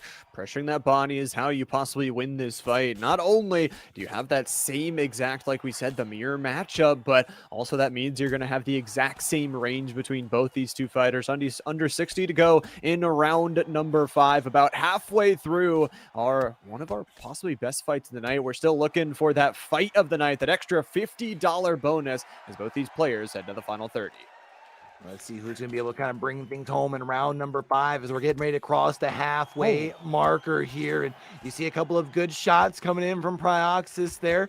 Starting to see if another big little left hand, now a right to follow for Prioxis here as well. And it's going to be Gangstology trying to back down, trying to stay upright here for the last 5 seconds. Remember, you can't be saved by the bell, but doesn't look like they're going to be hitting the ground either. No one going to the ground. A bell will ding here at the end of 5. And man, this big hit right here at the end. Oh, that opener hook. Absolutely decimating the jawline there of Prioxis. However, doesn't get him to knock down. Has that bell, is going to be saved up and away. And now we go round 6. Round number 6 here, and it's going to be the last round before we get to visit those cards once again. Last time we saw them, we were at a dead even point. We've been 2 rounds through, and it's kind of been hard to call. I feel like Gangstology we've been seeing doing pretty well, but, you know, kind of find those openings on the face. But Roxas is well working that body. I feel like this is still pretty close to call. I feel like it's close, but I also feel like Prioxis did get a little bit of score advantage because of that knockdown, where Gangstology has been a little bit more consistent on those counters, a little bit more consistent on those openers, that if Prioxis doesn't have another knockdown here later towards the end of the fight, could just be Gangstology just walking away, being able to slowly whittle away at the health bar, and these counter headshots are absolutely connecting every single time. Doing a really good job on the counter attack, and now here you're about halfway through your 6th round. You'll be seeing who's going to be able to really pull things down. Nice little left straight there to be able to get the connection onto the face here for Prioxis. Is still doing a good job of kind of walking down Gangstology, but there's a big counter attack, a big right, trying to find another one, trying to get the hook here, and Gangstology is going to be able to land it. A little bit of more landing blows between these two. 60 seconds once again. Slower, methodical pace here, and a nice try at the hook. But a good block out and away from Prioxis. Some extra damage being done towards Gangstology's head here, nearing the end of round number 6. Like you mentioned, Q, we'll get to see the scorecard after this one, and we'll see who's leading into those final rounds. Here it is, last 30 seconds in round 6 before we do see those cards. And at least for now, Gangstology trying to land the last couple of points. You can see the punches coming out. You can also see Prioxis doing a good job of keeping the distance, waiting to see if they can find one last moment to score a couple. You see leading with the straight. However, some big shots coming in from Gangstology. Lots of big shots right here at the end, and a little bit of head damage following from Prioxis. But zeros once again as we get towards the end of this one and get to see a quick replay. Man, Gangstology Q is just so good with that front hook. Looks like our fighters opted to not even take the full extra minute. They said, you know what? We want to get right back in there. And it is going to be Gangstology currently up, only up by the single point here, though. So Prioxis got to put a little bit of extra pressure down. You do have to put a little bit extra pressure, but you don't need to do anything drastic. You don't. It's not like you're down like 5 or 6 points. You don't need a knockdown here. I mean, you would like a knockdown to knock out if possible, and that's how you did recollect a little bit of that scoreline to start out this fight. However, just keep trying to play your game. If you can read that front hook, which it seems like Gangstology is more prone to throwing, then at the same time, you can hit some of those counters and change up this fight. Nice little connection. You can see Prioxis trying to use the body there to kind of open things up. But right now, I mean, as far as for Gangstology, trying to use the edge of the ring to kind of at least cause Prioxis to try and have to close the gap. And that's when you can kind of come in with those counters. You talked about the counterattacks have been working so well for Gangstology over and over again. And that for now, knowing that you've got the lead and knowing that Prioxis at some point is going to have to start upping the tempo, you can continue to allow that to work to your benefit. Not to try and get any benefit you can here in the final 60 seconds of round number 7. Again, only going to 10 rounds as a possibility. We saw that first fight on stream here go all those 10 rounds and have to go to judge's decision. Do you want to leave it in the cards, or do you want to leave it up to your skills here with 30 seconds to go? Some good body damage. And if I'm Prioxis, I want a knockout here. Yeah, I definitely feel like Proxys needs to at least get themselves another knockdown for sure. But Gangstology getting a good couple 1-2 taps here back and forth, then being able to back up, get that distance, and kind of continuing to pick and choose their shots, not overextending with a big barrage. But when they do have the opportunity to hit the bigger combos, they have no problem spending that little bit of extra time in the danger zone. The only problem in the danger zone, you can see those counterattacks come in on the opposite side, but saved by the bell. And I really love what Prox is doing there at the end of the round. And I think this is really smart. Putting the pressure in, putting the body shots in, and then trapping Gangstology there in the corner. You're actually seeing a right cut develop on the side of the face. So possible equalizing round out once again. And for a 1-4 seed matchup here, Q, absolute banger so far. An absolute banger, man. I mean, they're definitely delivering after the first one that we saw go the distance here. And it looks like there's a very, very good chance that this thing here is going to as well. First 30 seconds into round number 8, both kind of trying to feel each other out. That double jab coming in, though, from Gangstology. Nice, able to just kind of light up the tree a little bit. Now you got to see if you can figure out a way to continue collecting up the points because, again, Prioxis needs to find a way to up the tempo. But when you keep landing punches like that, it's hard to push forward. It's just the counters. You're seeing Prioxis, even though it's a mirror matchup, wanting to go with that gas pedal forward, wanting to go with the green light, but every single time you go for that low, you leave the head a little bit exposed, and really performing well so far. Gangstology has a possible lead here in this round, but it might be equal. We'll have to see after the next round how the scorecard is looking for both these two players. Playing a little bit more patient going into this one, and no knockdowns actually, Q, until the start of the fight. Yeah, I mean, we see here now it's doing a good job of being able to stay upright and vertical, but you can see the pace getting pushed just a little bit. Proxys trying to get in here, continue hitting the big old punches, but this is going to be round number 8. You don't have too much time, and remember, Gangstology had the lead last time we looked at the scorecard. It is still going to be one more additional round. Can we see again? That's a big hit. That's going to be a knockdown here for Prioxis, and that's huge. This is the second one of the fight, and man, Gangstology just trying to go in, trying to play off their counters, goes into a little bit more of that loose form, and Prioxis just able to connect upstairs. The second one here, the second drop, Prioxis is going to push their way on forward. Only 10 seconds left to go. Don't know if they can get any more value, but sure won the round off of that. They definitely won the round and probably won in enough fashion where it feels like they're probably leading the score card, I would think, at this point, if not at least evened it up. And with the way that the momentum's looking, obviously these last 2 rounds here left, you got to be feeling like you're in the driver's seat. Over for Prioxis. This is round 9. Don't send it to the card. Not like this. Okay, never mind. We're good. We're good. All right, we're good. We're fine. We're fine. I thought we were going to have a DC. Of I course, thought the we rules were are, too, bro. if we're after round 8, it just goes to the card. So luckily, both players going to be able to fight this one out. However, you talk about the card, it is looming in front of you. Only 2 rounds away. Gangstology not only is cut, but has those 2 knockdowns. We know from playing this game, Q, that the longer you are knocked down, the more times, the harder it is going to be to get right on back up. And after that 3rd and 4th one, it becomes really tough. So we'll see if Prioxis can push the advantage, or if Gangstology can use that limited stamina bar towards their advantage. Like that one too we saw from Gangstology, but you gotta be worried about extending there. You see you landing some big shots, but you are susceptible to that big counter attack.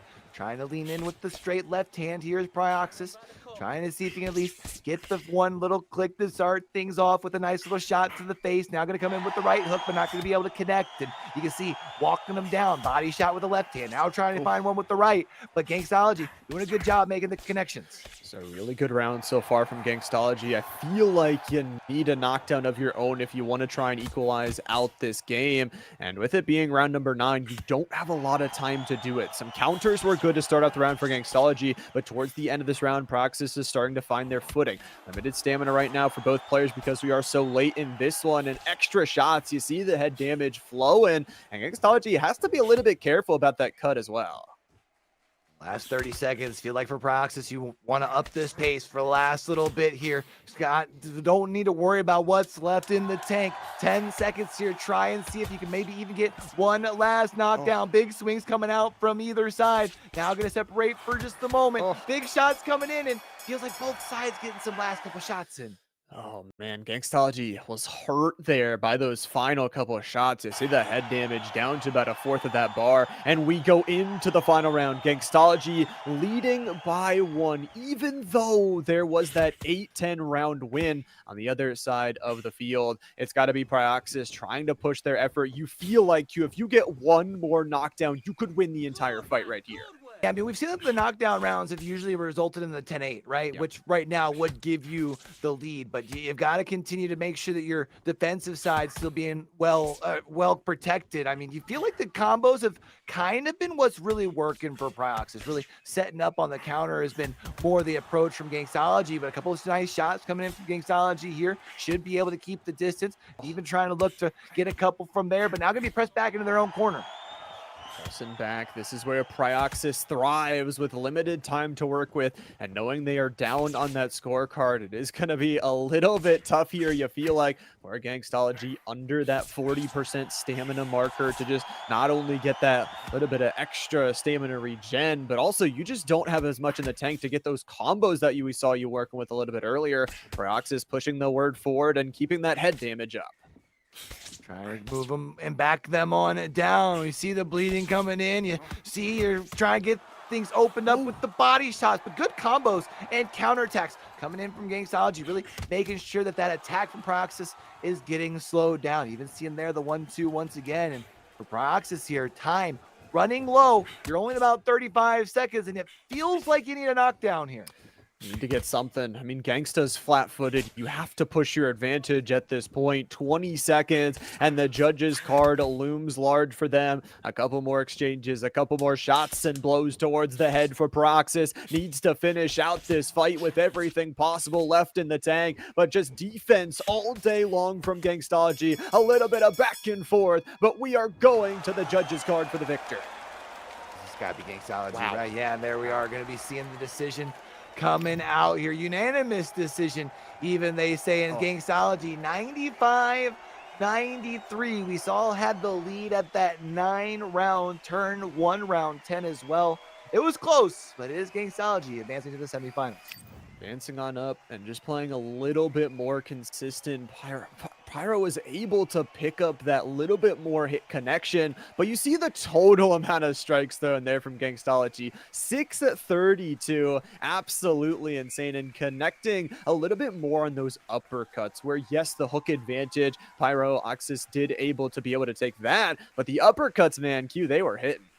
Yeah, and you saw where the body shots were kind of, working for Prioxis there for a little bit, but it was just the continued touch and go there from Gangstology, man. I mean, the headshots really kind of being able to allow them to continue racking up the points, and it goes to the card, and that's where you get your advantage. And I gotta say, those 2 knockdowns were the standout for me. That Prioxis was able to really get an advantage that way. I think able to push their way, but you see the amount of blocks. And when you're on defense that much, when it feels like that Gangstology was just able to find those counters all game long, the knockdowns didn't truly matter. And I gotta say, Q, maybe if we go a couple rounds, maybe that does start to be an issue where we saw Gangstology be flat-footed. He was under that 40% stamina marker, and you had those 2 knockdowns where if you get that 3rd or 4th, it could have been that knockout. And with that, I do believe, since we had our 1 fight in the background, and then I'll have to make sure that we can get a double confirmation, but I do believe we also had a decision in our 3rd fight due to a fighter not coming up. We've got our field set. Wow. We've got a final 4 here, Llama, which is pretty exciting, man. Now it all comes down to these last couple of fights, and we've seen everything as far as what we've seen on stream, the 2 that went the distance. I feel like we can anticipate seeing more of that for our final 3 fights. And I'm excited, man. I mean, we've already seen some great fights. I think not only us, but the people out in chat gotta be watching for that fight of the night, the extra bonus payout for getting that one. But we get to watch the highlights, and I think this is just a really good showing here from Gangstology to pressure through the punches, to be able to work their way through the blocks. You saw the 250 to 100 block overall counter. Prioxis was on the defense a lot. Yeah, I mean, we saw that. I mean, what Prioxis was trying to find their moments to pick and choose. It really just, I felt like the counterattacks kind of allowed for multiple kind of hits after that over on the side of Gangstology. But, you mentioned the fight of the night. We've gotten to see a couple here on stream, and I feel like obviously the two that went the distance got to be the contenders for now, because we didn't really get to see the full result of the other one. I'm kind of curious. Early thoughts, Llama. Do you think this sits the top contender or no? I don't know, man. Both of these first ones we saw definitely sitting closer and closer together. I gotta say as well, though, we could possibly be looking at some other good matchups down the line. So although these two are pretty close on my fight in the night queue, we could have another good one to follow.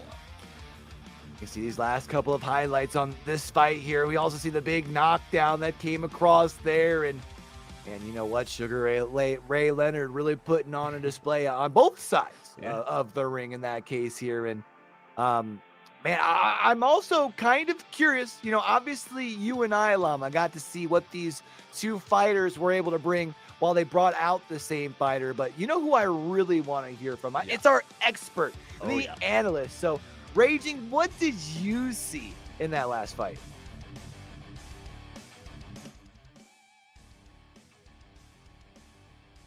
Got two fighters both picking the same guy, right?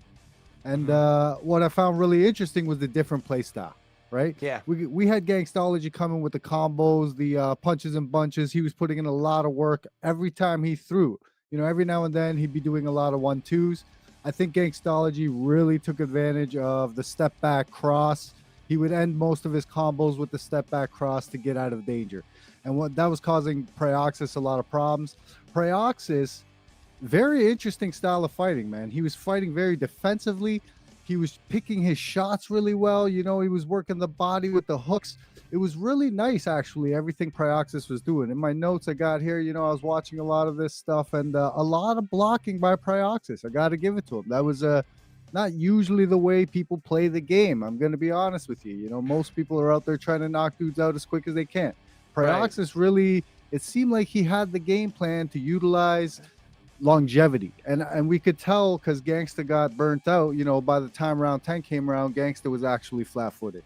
But I think that Gangsta's style and the step back cross really allowed him to avoid the damage from Prioxis, and it was close, guys. If Prioxis could have got a knockdown in that last round, he would have got the win, right? Yeah, so I mean, we were talking about how big those knockdowns really were, and honestly, we were saying that as well, that like he's got 2 knockdowns, he's got 1 more, and possibly could actually beat the fight over. But I think, like you were mentioning, really picking and choosing his fights really well, playing on the defensive, and then going forward for some really good like pincers into the corner, just keeping him there and pressuring. I feel like Raging, to me, if he got a few more of those, could have won the fights. That's it. You know, in all honesty, I think Pry could have won the fight if he took advantage a little bit more of counter opportunities. He did a great job defensively. I got to be honest about that. But I think Gangsta's strategy of exiting with the step back straight really kept his distance from a lot of the punches that Pry is used to throwing. And I think that's really what made the difference, especially in that last round. You know, Pry had a shot, but I just found I don't think he could have taken advantage. Like he missed a couple of opportunities, and that really cost him, because 3 minutes isn't a long time, guys. You miss a few opportunities and it's all over. You know what I mean? Big facts, big facts. Well, you know what, Raging, we've had 2 phenomenal fights that we've gotten to see go the distance on stream, but we also had a pretty quick knockout that happened off stream as well. So now that we're going into our semifinals here, we know that there are kind of some different fighters with some different approaches. Things should be getting interesting, but we do have 1 more fight. Even I'm actually getting word we might actually still have our 1 more. I'm not 1,000% sure. We'll definitely know for sure though once we get back from our break. So don't go nowhere. We'll be back with some more fight, with some more action here soon.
And we're back, still here at the Ethlete Championship Series. Still on Q up here on the desk. Q, how you doing? We're ready for semifinals. It is semifinals time. We're halfway there, which means we've only got 3 fights left, which means there's going to be more and more on the line here as we are getting ready to get, again, we're heading down the home stretch here. This is the inception, man, and we're already halfway there.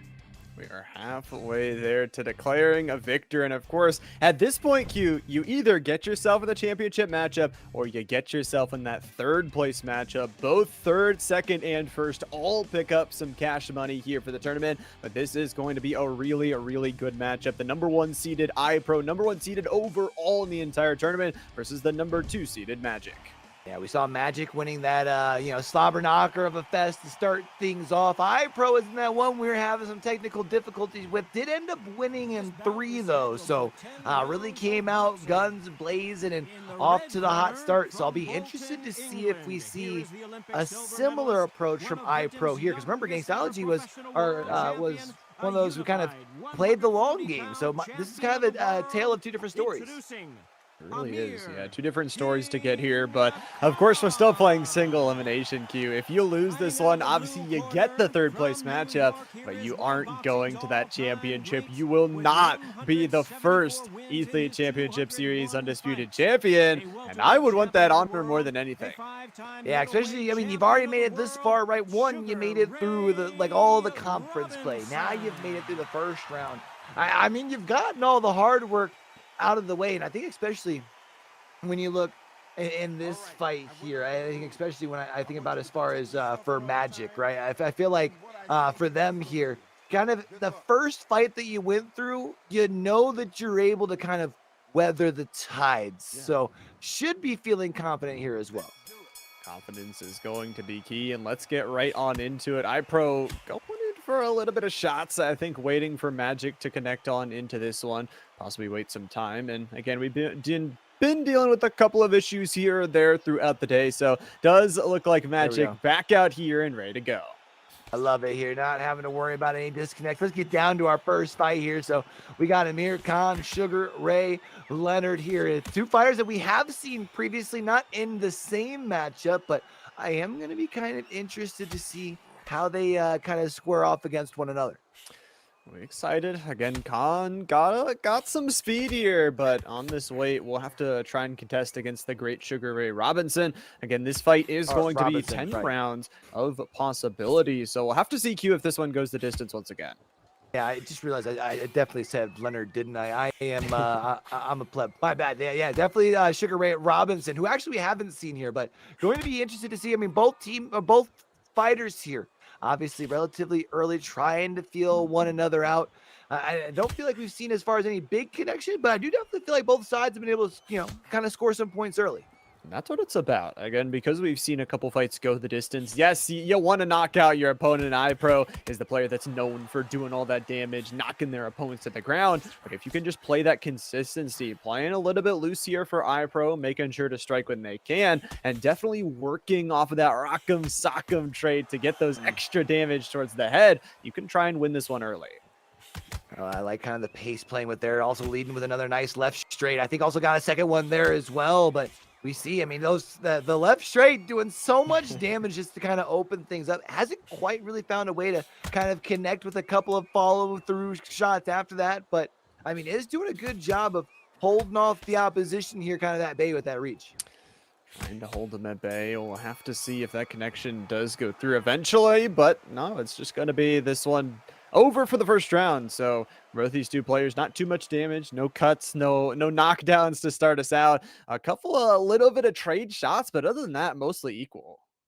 Yeah, it feels like we are seeing over on that Amir Khan side, Magic working the body just a little bit. We did see that was something that kind of worked for them on the long game, right? In that first fight that we saw him in on the day. So kind of coming in with a similar approach. Meanwhile, over for iPro, definitely see being a little bit more okay with swinging for the fences, right? Doesn't mind leading with the jab, then trying to go for the big hit afterwards. Trying to get those combos, really, really important. We talked about the Rock'em Sock'em trait, and it's Rock'em Sock'em 2, not just Rock'em Sock'em 1. So that ability to, if you can hit those uppercuts, if you can maybe do some damage towards the body, and then you get that 20% bonus damage Q, that can take somebody down really quickly. That's like the Rock'em Sock'em boppers, right? Yeah. With the head now. But yeah, you did mention Rock'em Sock'em 2. Definitely able to put in some work if you allow them the opportunity to. But it's going to be back into round number 2 here. You can see iPro trying to kind of stay at the distance here. And again, does have that little bit of a reach advantage. So if they can kind of connect with those straight lefts that we've been seeing them do time and time again and allow Magic to kind of walk into those, we see kind of opening up some opportunities for some follow-up combos.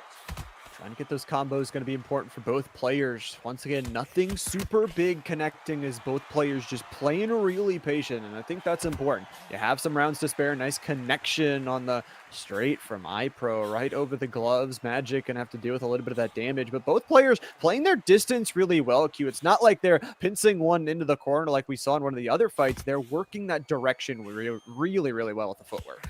Yeah, I'm really liking to see the movement here. I mean, both players really doing it well. We saw that was one thing that, you know, again, in that looking back to their first fight on stream, that was kind of where Magic was able to start turning the tides, right? Really kind of getting into the directional throws, but we do see some big body shots coming in here from iPro there. Not quite a stun, but you can see definitely feeling it is Magic.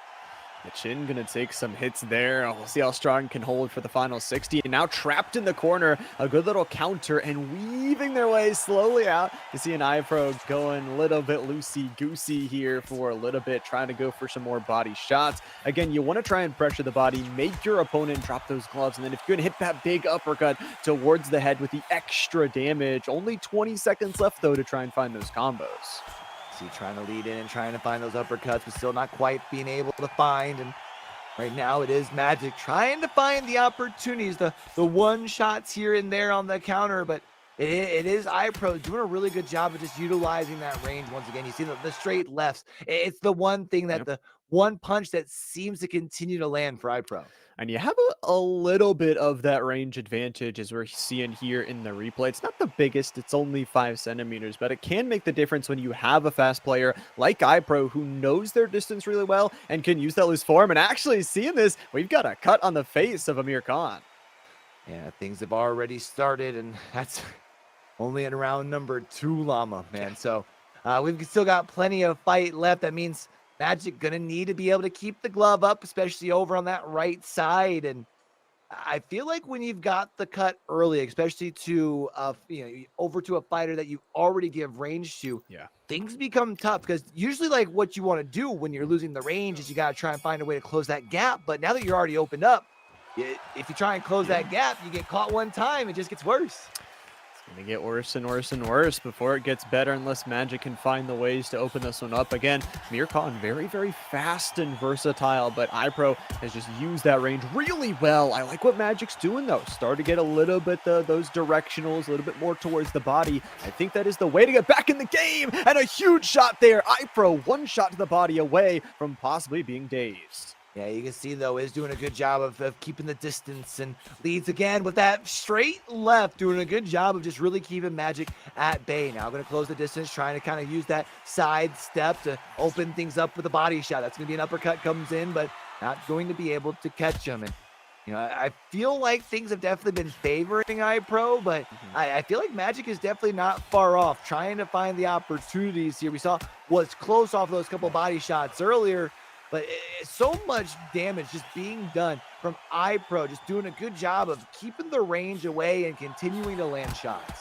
A lot of good damage from iPro. The cumulative damage of Magic, though, throughout this round towards the body, we'll have to see if that does affect iPro in those later rounds. Only 60 to go. Some good defense here from Magic, as he did hit a couple more of those body shots. At the same time, utilizing that range, as you mentioned, Q, just the pops towards the face, and then making sure to test out the body as well. We'll get to see how close this one is after the scorecard pops up at the end here, round number 3. I feel like iPro's winning, but like you mentioned, I feel like it's close.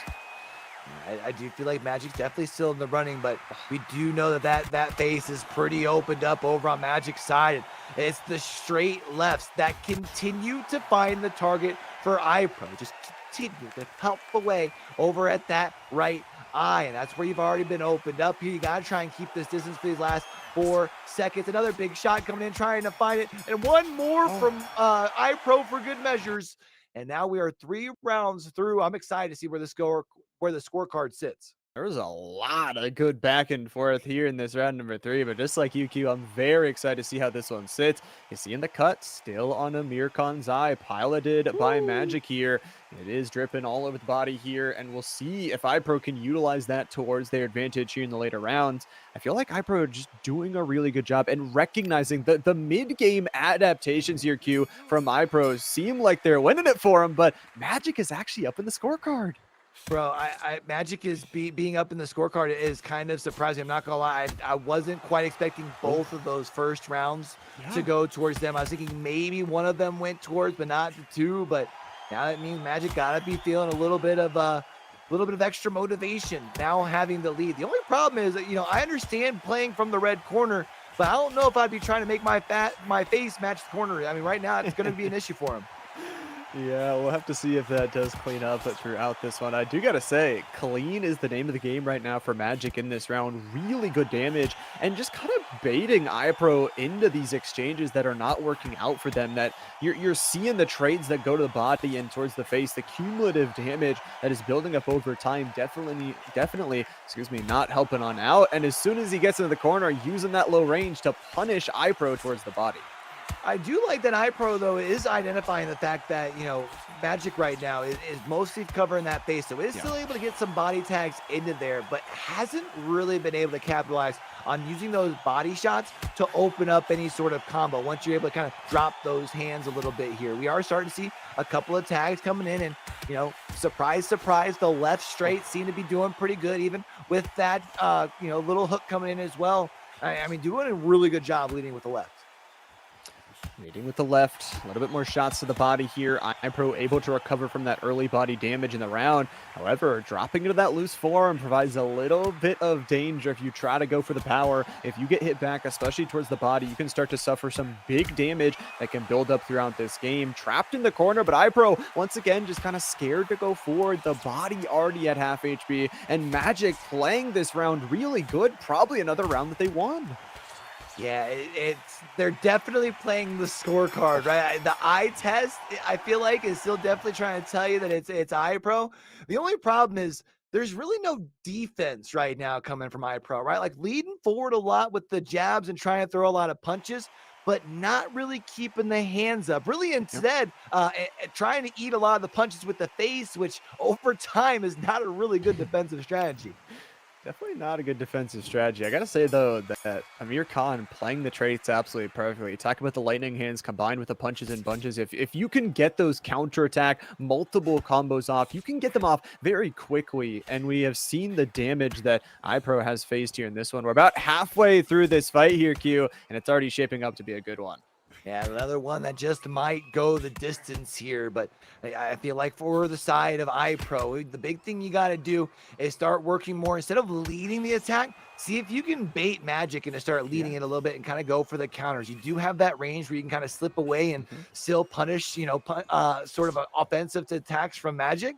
Whereas right now, you're kind of leading forward, and since you are leading in with the hand, the face is left uncovered.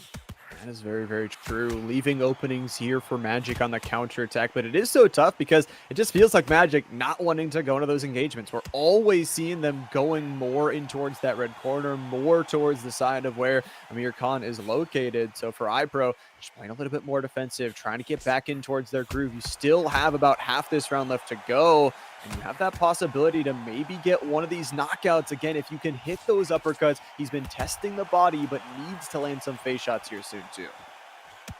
Magic trying to keep that distance, but is going to have to worry about the ropes here soon if iPro continues to be able to walk them down. You can see Magic trying to at least continue to duck and dodge and follow up with a nice little counter attack in their own name. And it is the jabs and trying to now also get the body involved as well as iPro. But you see for Khan, I mean, they're still continuing to take those shots to the right side of the face. Some more damage done towards the head, and the adaptations once again from iPro. This is why only about 20 of those losses on the ranked career. So that ability to just be able to pressure towards the body, adapt, and move back towards the middle of this ring absolutely seems like a massive change for them. End of round number 5, and a one that was really, really good for iPro. Just a step back, using that range, and now Magic gonna have to change up their game plan as well.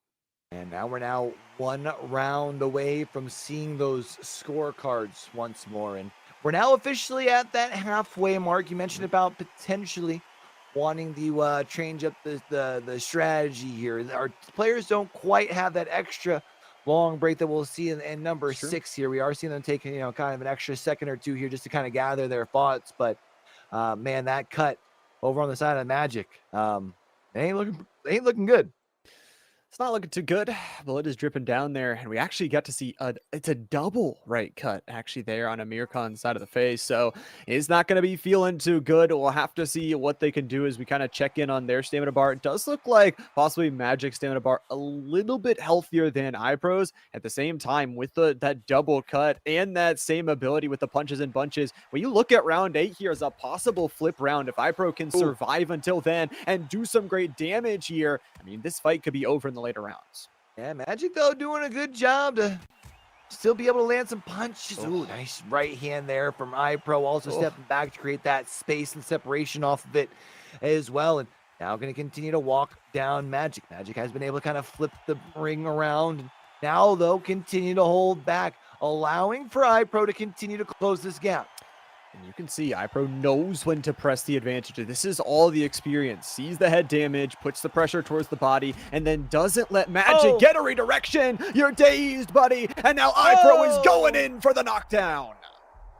There it is. I'm sure they'll be able to get up, relatively quick from the first one. Usually you can, but you know that you've been able to get a little bit of progress going. And now it's about seeing if you can get another one of those here in the last little bit of this round. I mean, you still have a whole minute to try and see if you can put them down once more.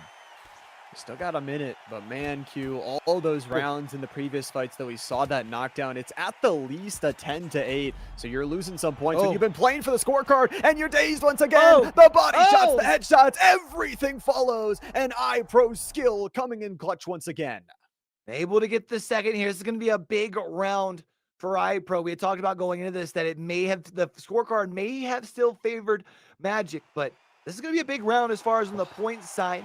Also going to be big as far as on the side of momentum. 8 seconds left. You'd imagine probably not going to see much else. I would imagine Magic going to try and keep the big gap between the two. Couple more shots coming in from iPro, but not really going to be able to connect. And I feel like with that last round, the tide starting to turn, Llama. Oh, yeah. I mean, a double knockdown, so much damage. And not only that, Magic has to watch. We talked about those uppercuts. If they land, you can be in so much trouble. Was able to get up twice and, good little connection there on the right and left trigger to get themselves up on it. But a double cut on the right side of the face, you see that head damage as well is already pretty much at 3/4 going to this next round. And you talk about on the horizon, Q, that you're a punches and bunches fighter here. You're not going to have the stamina to fight in these later rounds. Yeah, these later rounds are not what you were looking forward to, right? So now it almost feels like if you're going to win this thing, you've got to find some way to turn the tide and really probably win this thing in the next 2 rounds, right? So it's got to be a monumentous sort of comeback, and with the sort of fight style that we know from iPro and the consistency, I just don't see that happening. I mean, we do see on the scorecard there already up by 2. Up by 2, and that's that equalization from earlier. We were talking about how Magic was playing very consistent, does have a pretty big stamina bar to still work with, but iPro, knowing that head damage is already there. You see one tap there, Q, and his head is already at half HP. Like, you have to play so careful if you are Magic. I'm just going to have to try and keep that range and have to pick some opportunities. But at the same time, when those opportunities present themselves, you've got to move forward with a sense of urgency. I would almost dare say you've got to play a little bit reckless and overcommit to your combos here, just in the sense if you got to get something moving. Because you're going to need more than just one knockdown. You're going to need a few, and you needed to get them like right now. And I feel like iPro, you just talk about the skill and that ability to kind of move away from allowing those opportunities to fall through for Magic, not pushing into the corner anymore, not allowing him to get all that damage, and just playing towards these later rounds, the jabs, connecting again. And Magic's head taking some more damage, those cuts being an exposed pressure up towards that ceiling, and another one towards the face puts Magic in danger. You can see the red bar down there in that bottom left-hand corner. Magic's got to keep that distance here. Just going to start to regenerate and get back up there. And at least for now, going to be to safety. But every time iPro, especially leads to the left, and there it is, the opportunity, trying to be relentless with the hands here. And it's going to be a big left hook that's going to send him down to the ground here.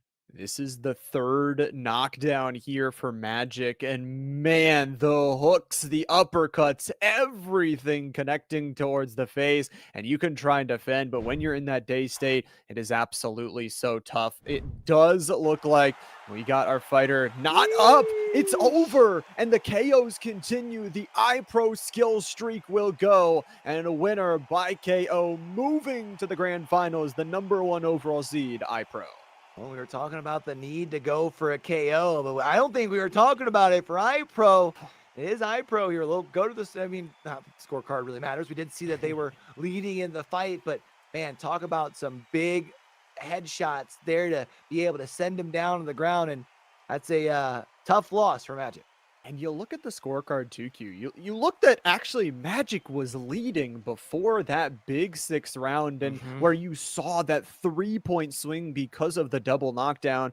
We'll get to take a look at, once again, just the percentage of accuracy from iPro. He's 360 and 21 for a reason. 57% of the connection, and those hooks and uppercuts were what were connecting towards the head. Yeah, I mean, we saw the body shot count kind of similar for the two. It really was the headshots there for iPro, but we'll see on some of these replays, on the highlights here, what it was that really allowed for iPro to get the victory. You mentioned, though, early on, I mean, Magic really looked like they were trying to pull off the upset here. Magic was roping him in, saying, come fight in my corner, I'll hit you with some of these counters and some good body work as well. But as the fight went on, you could just see iPro in their experience and skill, again, only suffered those 20-some losses for a reason, knowing when to pressure, knowing when to... And for the beginning of this fight, iPro was going all body, and then in the last couple rounds, he's like, okay, now you're worried about your body, I'll just go upstairs. Yeah, and that's the whole point, is you try and get this the mind game, right? You set up and you be able to adapt, and iPro is one of the best in the business for a reason, and we saw it right there. I mean, Magic came in with a pretty solid game plan, but iPro able to overcome and adapt, and now is just one match away from being our inaugural Undisputed champion. And he's guaranteed himself some cash today here. Yeah. First and second, both walking away with some of that. So it'll be really, really exciting to see who's going to be facing at the Grand Championship level. Oh, you know what? We've gotten to watch the fight, but let's actually get to kind of really dig in here, Llama. I really kind of want to hear not just from what we saw, but we've got the expert that's been coming in here and hanging out with us on the desk. It's Raging, man. Raging, first off, tell me what you saw as far as that last fight.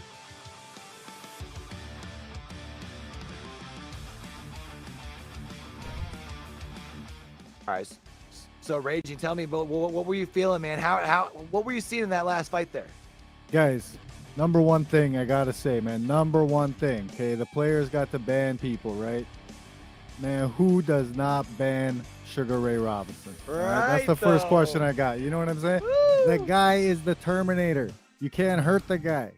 So, hey, with that being said, I got to give it to Magic, man. In those first couple rounds, you know what he did? He took advantage of the counter opportunities, man, and he was working iPro's body, man. Y'all saw the straights, the power straights to the body. You saw him getting some of those uppercuts off, both to the head and body. Magic, man, he was shocking me at the beginning, man, because we all know iPro's kind of favorite to win this all. You know what I mean? He's a really good player, right? But, man, Magic was putting a little scare on him, man, and I saw iPro being on the defensive a little bit. I don't know when the last time I saw that was, guys. You know, I seen iPro backing up. Magic wasn't really pushing forward at all too much. It was pretty impressive at first, but I think, you know, as the fight continued, iPro kept working that jab. That jab opened up that cut. and that really started adding up in the damage. With iPro working that jab over and over and over, you know, that was starting to become a problem for Magic, man. I mean, it was a light switch kind of flip for me there after like round 5 or something. It kind of felt like, I don't know, maybe you feel this as you can tell us as a player raging, that maybe you run somebody that's trying to maybe play for the scorecard, but then you realize, oh crap, I'm punching in bunches, I'm going to lose after round number 8. Did you feel like you have to make a drastic choice there in round number 7 or 6 if you are Magic to try and win this fight? Well, it's tough. Like, I think Magic had a good game plan originally. I think his game plan was to allow iPro to bring it to him and to counter back. Now, should he have changed the game plan? Maybe. But what it comes down to is you got to execute your game plan to perfection. You know what I'm saying? When you try and change the game plan, sometimes the way you play just isn't designed. Like, you know what I mean? Like the reflexes of the fingers with the controller, man. You can't just change because you don't play like that normally. You know what I'm saying? But all credit to Magic, man. He put up a really good fight, man. I was pretty impressed with a lot of the counters he was landing. He landed a lot of counters on iPro. You know, if we could see each other, like as players, if we could see each other's head and body health, Magic might have fought that a little bit differently had he had known how hurt he had iPro multiple times. You know what I'm saying? But iPro's really good at hiding how damaged he is. He just keeps pushing forward. He keeps bringing that jab. He keeps hitting you with them body shots. He's a tough opponent, guys. He's a really tough opponent. Yeah, and I kind of felt like that last match that we just saw was really kind of like the pinnacle of like why you've got to make sure you're on top of your P's and Q's, because Magic did have a really solid like first 4 or 5 rounds, and it was just towards the end of the 5th, it was like all of a sudden you were at the top of the cliff, and iPro finally figured things out and just really kind of shoved the snowball down the hill there. But I definitely going to be interested to see as far as iPro now kind of having 2 like early finishes. I mean, the only 2 non-ones that went the distance. Do you feel like raging that if we see him go the distance, that could almost start to put a little bit of doubt in the grand finals if we see that grand final go to, you know, 10, 11, 12, since we do get a little bit of a longer fight there in the grands? You know, I like the thought. But you know, you guys see the way iPro plays, man. Yeah. It's, you know, if we're betting, man, there's a big payout on the going the distance. You know, it doesn't even matter who wins, man. If you could take iPro 12 rounds, that's impressive, you know. But yeah, you know, the way iPro fights, he definitely adapts to his opponents all fight long. So, you know, getting countered a couple times early, I do expect iPro to adjust and make the necessary adjustments to be able to finish the fight before 12. If it goes 12, I think that iPro, you know, the adjustments he makes mid-fight will probably be enough to keep winning rounds and so on. You know what I mean? Like he's just so good at adjusting and taking advantage of, you know, the just the power of the boxers he uses. You know, when you watch him use Sugar Ray Robinson, it's a little bit different than when he's using Amir Khan. You know what I mean? He's a very skilled, talented player. It's going to be tough for whoever's going to face him in the finals, I tell you guys. Well, you mentioned it. We know that iPro's in the grand finals. Now we got to figure out who it is that's going to be facing off against him in those grands. We have 2 fighters that will be entering the ring. Only one will be punching their ticket into that grand final. So make sure you don't go anywhere. We still have 2 more matchups, one of which is coming back after a quick break.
And we're back from that short break, still here at the Ethlete Championship Series, and we are a little bit of ways into our bracket already, into the semifinals, and we've got another good matchup here for you guys. Of course, iPro and Magic, that fantastic back and forth did go the way of iPro, so iPro awaiting the winner here of Loso and Gangstology.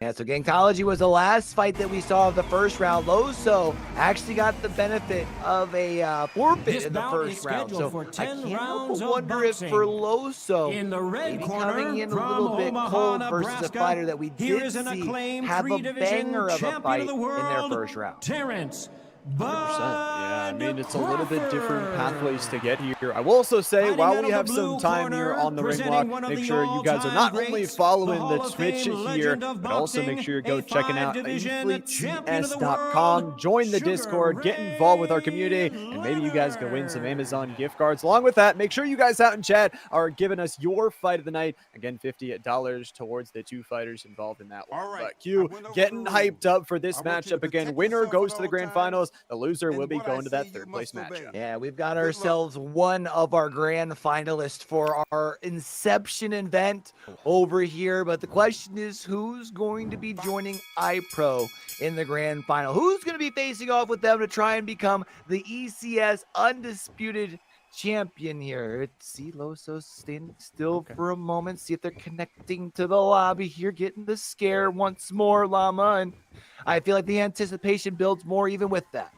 Definitely does. We got some movement finally, and I gotta just say, the respect these players have for one another, just for Gangstology. You could go in, you could take 20 free hits on them, but wanting a clean fight here, and that's how we're gonna start. And not gonna lie, if I loaded in, my opponent wasn't moving, I'd definitely be coming in, throwing some haymakers. I tell you what, some big punches here to open things off. Loso proving their worth and making sure that everybody knows they earned their spot here. Even though they got here off of a DQ, they had that ability to play in conference play, be one of the top 8 players inside of it, and now able to play off against Gangstology. We were kind of listening to Raging, and he did say, like, you always got to ban Sugar Ray Leonard, so maybe seeing if that doesn't pay off here. And here we go, coming in and see both players kind of feeling each other out. Kind of that usual first round tendencies. Not really sure where I want to call it. Definitely feel like both players have been able to find some decent shots. It does look like, though, Loso really trying to focus in the early round on the lower body. A lot of lower body shots, but actually a lot of connecting shots. A little bit less defense here as both players try and find their attack. Of course, as a reminder, here with the format today, we are playing 10 rounds, and then the grand final will be 12 if need be. We know iPro didn't need those 12 rounds in the last one. Some good body shots here from Gangstology to end out the round. Forward here, last 15 seconds, it feels like for Loso trying to... I think Loso more just worried about kind of the ground and pound on the body versus the scorecard here in round one. But we are seeing some last couple of shots, trying to send some flurries before the bell rings, but there it is, round number 1 in the books. And Llama, feels like that one goes towards Gangstology, huh? It definitely feels like it. Had a lot of really good headshots. No cuts, luckily, is going to be the nice thing, it looks like, for both of these two fighters. So none of that early damage, but we talked about the ability of the Rock'em Sock'em here before. It is not going to be that for Sugar Ray Leonard. Has a little bit different set of traits here. The Distance Keeper going to be nice here. For Terrence Crawford, though, has to be a little bit careful about that extended head damage. As we saw Raging mention in our kind of first breakdown, you don't want to, one round can be enough damage, but if that starts to build up round after round, just like we're seeing, a back and forth though from Loso, dazed and downed. All it takes is one from Gangstology.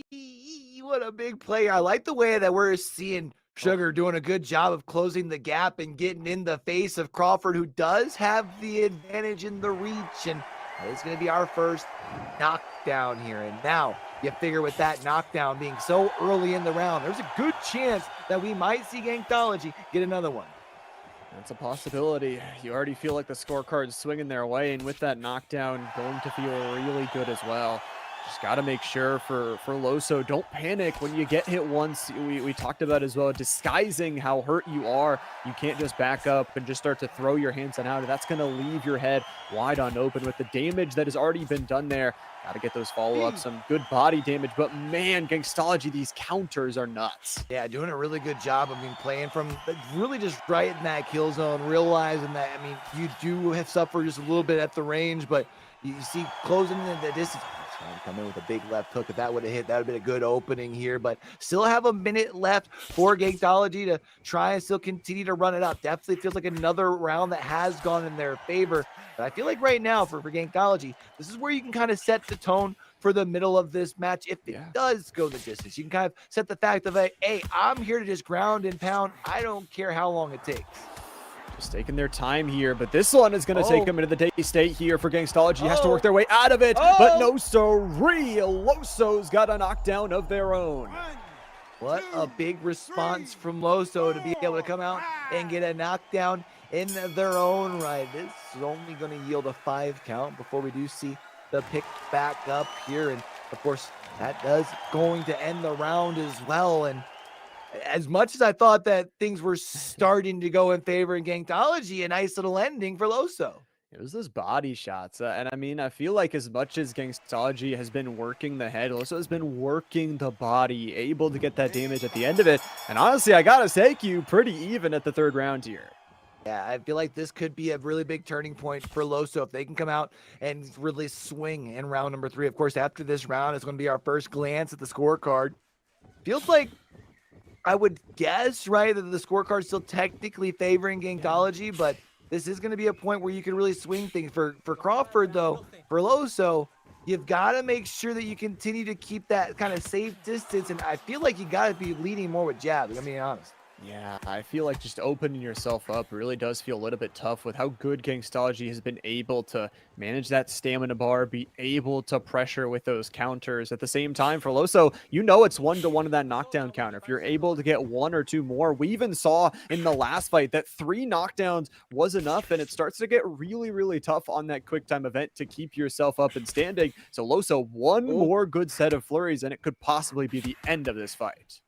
See a nice little connection on both sides there, but really trying to play with their aggressive footing here is Gangstology, leading with the 1-2, backing up and then leading back in with the jab, really kind of being relentless, not allowing Loso to get comfortable. Loso's got to find a way to really slow down this attack from Gangstology. Gotta try and find a way to play the defense and Gangstology. Oh, so many pops there and so many flashes on the screen towards the head. Loso needs to try and recover. You see him playing a little bit more defensive, backing up a little bit to try and regain that little bit of head health as well for Gangstology. Not too low on the stamina bar, just using that really well, getting the recovery and getting back into this fight. Only 20 seconds left to go, and it feels like Loso may be at danger of getting another knockdown. Yeah, luckily for Loso right now, I mean, you got not much time. Big connection from Gangstology on the 1-2. Nice 1-2 again to the face. Now going to work the body at the end of the round. You got him, able to put him down onto the mat in the closing seconds. And of course, you can't be saved by the bell. We'll at least see the count come out. The count is going to go through up to 5 and up to the knees and up to the feet. Staying alive there for the second one, but like we talked about after getting knocked down here, and not only that, Q, this is really, really early in this fight, an opportunity for Gangstology to maybe close it out quick. Cool. A shot to the body and then opens things up to be able to follow it up with the shot afterwards as well to the face, the one, and then another couple there. And man, just really being relentless with the combos. And there it is. You see the fall at 2 seconds left. That's a big knockdown. I mean, the clock was at 0-0, Q. Like you mentioned, not going to be able to be saved by that bell. And we get to take a look at this one. Gangstology up by 2 here. Relatively close first and second rounds. And a knockdown in each of those rounds, but on opposite sides of those corner. Here for the red corner, and Loso probably need to get another one of their own. And look, with that punch, actually a left cut brewing on Gangstology's head. Hey, you got to be careful here now. Of course, this is still round 4. There's still plenty of time. You got to make sure that you can keep the gloves up. And That is something that Loso might be able to use to their advantage. But you can see Loso continuing to back up, trying to see if they can keep more of that length on him, being able to use the advantage of the reach. But I mean, Gankology done such a great job time and time again of really kind of stepping in with them side steps to open up their combos.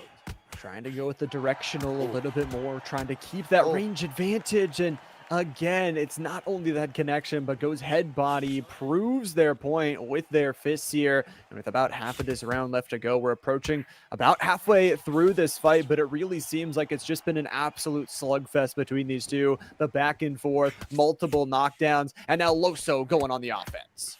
Yeah, you can see Loso going to try and turn up the heat. And you got to find your moments and really kind of pick them and stick them here. And it is going to be getting a little bit of resistance here from Gankology. Again, the nice sidestep, getting those body shots, which maybe might not be looking so flashy, but definitely getting felt over on the side of Loso.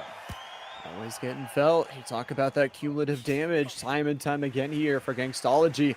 He's going to try and work their way forward. 30 seconds to go, and Loso, if time serves them and if the consistency of those recent rounds do fall, maybe they can get a knockout of their own to follow up here in this fourth round. None so far. A little bit of good head damage, and there you go, down to a third bar. Will they be saved? For Gankology, just trying to back up into the corner, and Crawford putting on the pressure here. Loso trying to use all their time left, but zeros will fall and save Gankology from that one. I can only imagine that Loso must have been sitting a little low on their stamina as well, because you saw that Gankology was definitely trying to create some separation thanks to a barrage of shots that we're seeing on the replay there. But that should be around. That does favor Loso, closing that gap just a little bit, as we did see Gankology was up 2 with the turn on the third round. Now towards this next one, we also talked about that left cut brewing on the face here of Gankology. Has to be a little bit careful about that in the following fight, and that's possibly a round that Loso did take a couple of early shots, but might have won out in the scorecard. You have to imagine this one is still relatively close, even though both players have had a knockdown. You don't need to play crazy at Q. You don't need to play for that KO unless you have that advantage to do so. And if you get knocked down here as Loso, could be in a little bit of trouble. The body damage, you can tell, but gets that defense up. Able to get the hook on the left, continuing to hit the shots here, continuing the left, the right, trying to see if they can get a connection that will send them to the mat, and there it is. It's going to be Loso once more on the ground. Loso almost picked themselves up. You could tell the dazed bar was almost getting back to get them towards that regular form. Up to 7, up to 8, up to a knee, and up to standing. Surviving 3 knockdowns. Very, very impressive here from Loso. But now you got to imagine you're running out of time. You face one more knockdown, and it is probably the end of you. They're trying to do their best impersonation of Chumbawamba, getting knocked down and getting up again. But right now, you got to find some way to start putting Gankology on the ground. We're at just about that midway point, and Gankology really starting to assert themselves. As much as it looked like round 4 was yours, round 5 has most definitely been theirs. 60 seconds left to try and make that round yours. See if you can pressure out towards the corner and see if that range advantage still from Gankology can be utilized to help pressure out on Loso. And now I think Gankology just not allowing that opening to come through. He knows the game plan of Loso has to be to pressure on forward. He knows he's knocked him out 3 times, and just playing off that counter, stuck a little bit here in the corner. Nice directionals now from Loso as he tries to pressure towards the body. 20 seconds left to go, and maybe that bell able to save these two once again.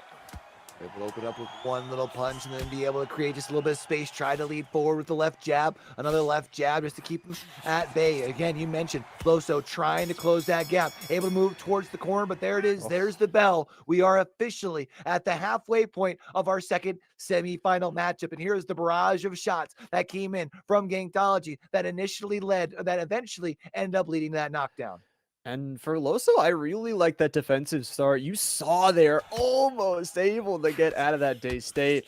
Unfortunately, not able to. Does get knocked down, but like you mentioned, Q, it's all about how you get back up. That third knockdown, that third get up here for Loso, and now into round number 6, where we'll actually get to see the card score after this round. If we're able to make it through the round, we've seen Gankology put Loso on their back a few times here recently, and if they do it once more, I wouldn't be surprised if that would be curtains. That you see though, that's not causing any sort of hesitation in Loso's attack, trying to walk down Gangtology into the corner. Has done a pretty good job being able to move him there, but hasn't really done a good job of making much connection. You see a little bit towards the body, now trying to do some more body work here, but at least for now, Gangtology able to get back to safety. Trying to activate those punches and bunches. Once again, looming large as that round 8 flipping marker if you're able to get there. However, for Gangstology, it's if you get there. Again, so what? You've had 3 knockdowns. You are almost in danger of getting knocked down yourself. Loso really utilizing the stamina bar. Well, Gangstology going to have that full stamina back up for themselves. About down to 2/3 from the stamina they have used throughout the entirety of this match between the two. And 60 seconds left to go. Loso may be missing an opportunity there with the body damage. I like the nice little side step, able to come in with the left to the body there. It's not one, again, that doesn't look flashy, but Loso definitely going to be feeling it, especially here in round number 6, final 30 seconds. And it feels like Loso trying to up the pace just a little bit, moving forward, a right to the body. Not going to be able to get much of another connection. You can see the guard being up here from Gangtology, realizing that for now, they're just playing for time. Just trying to survive these last 10 seconds. That's what it's all about. You see the body damage, though. One more shot from Loso is all it takes. But Gangstology just playing this so well and playing it towards the nice little ding-ding. 6 is going to be done, but man, Q, that was scary towards the end. Yeah, definitely looked like things still definitely sway in the balance here, but they're jumping right on back out here. And it is Gangtology still in the lead. I gotta say, I thought maybe would have had a little bit more of lead, maybe more closer to 3 or 4 points, but only a 2-point lead heading down the home stretch with 4 rounds left. Loso's still plenty in this fight. It's not the biggest amount of lead. Again, the punches and bunches, a little bit of disadvantage does loom large after round number 8, where Raging was said you can definitely feel that. You can feel that stamina loss, and it's a little bit hard to play those fights. However, for Loso, we've seen the body damage. We've seen the buildup. This is the round, I feel like, you, that Loso needs to press the advance. Ooh, nice little right hand connection from Gangtology, though. That was a big hit. You can still see backing down the side steps, trying to find the open opportunity. And then even sometimes leading in with just that left jab, saying, hey, Loso, if you want to walk on into this, feel free. Even following up with the right hand as well. Halfway through round number 7, it does look like Gangtology continuing to add to their lead. Trying to add towards that scorecard here, trying to play off the defensive Loso right now, and trying to put the pressure down towards that body is Loso. Not much time left in this one, and you talk about that ability with a Sting like the B trade to just get those counter punches, a little bit of that lean back, trying to just work their way back with that little bit of right, trying connecting. At the same time, Gangstology, really good dodge, good directionals, and not using too much stamina to get out of dodge. Last 45 seconds here, it feels like for Loso, maybe trying up the pace just a little bit. You can tell, definitely feeling it in the body, but should try and still accumulate a couple more points in the closing seconds. But we're seeing some nice shots getting landed here from Gangtology. Not enough to be able to get stunned, and you'll see a little bit of space created by Loso. That should give Gangtology the green light to push forward. 10 seconds left, though, and should just be able to go 1, 2, able to continue to throw. There's the stun. Can you get the down before? Can you get the knockdown before the end of the round? I don't think so. Wow. Absolutely saved here. Loso goes into the daze state, but the blocks we talked about before just delaying for enough time, protecting the head, and Gangstology trying to go for that quick knockdown. That left cut still persisting on Gangstology's head, but now we hit that round number 8. Loso gonna lose some of his power and really needs to find a knockdown, I feel like, off the body. Has been putting some good pressure towards it, some good damage, but Q, I mean, you're running out of rounds here. Yeah, we've seen a couple of times where Loso has been able to get that body bar pretty well down to the red and blinking status, but has not been able to get a knockdown off of that. And you mentioned with it getting into the later rounds, this is kind of where Gangtology should be able to continue to kind of extend the lead that they do currently have, unless you're able to come out here in round 8 and really turn up the heat. See if the heat can be cooking on up for Gangstaji. Took a couple early shots towards the head. Sugar going to be a little bit weak there. We'll see if Loso, the counter punches though. Gangstaji again playing their defense really well when they're in a troubled state. Able to get that back up, able to get a couple more shots towards the head, and does recover from that head damage. However, Loso, you can see, trying to push him forward, trying to use, again, a little bit of that advantage on range to push him into the corner and follow up with the punches and bunches. I do feel like one thing we're also seeing from Gangtology is realizing what the game plan has to be for Loso. We're seeing doing a lot better job of kind of playing on the guard more instead of leading forward to try and create opportunities. Has definitely allowed Loso to kind of more lead the attack and close the gap with those punches, and then being able to try and ignite the punches and bunches from there. Trying to follow up with the counters and trying to follow up, like you said, with those little bit of counters for the head damage. It's going to fall a little bit for Gangstology. Again, this is a really, really big fight. You talk about the second semifinals. You win this one, you go on to face iPro and Loso looking like they want to be the one to do it. Body damage flowing left and right. Everything connecting there. There's lots of head damage as well. I mean, where does Gangstology even protect?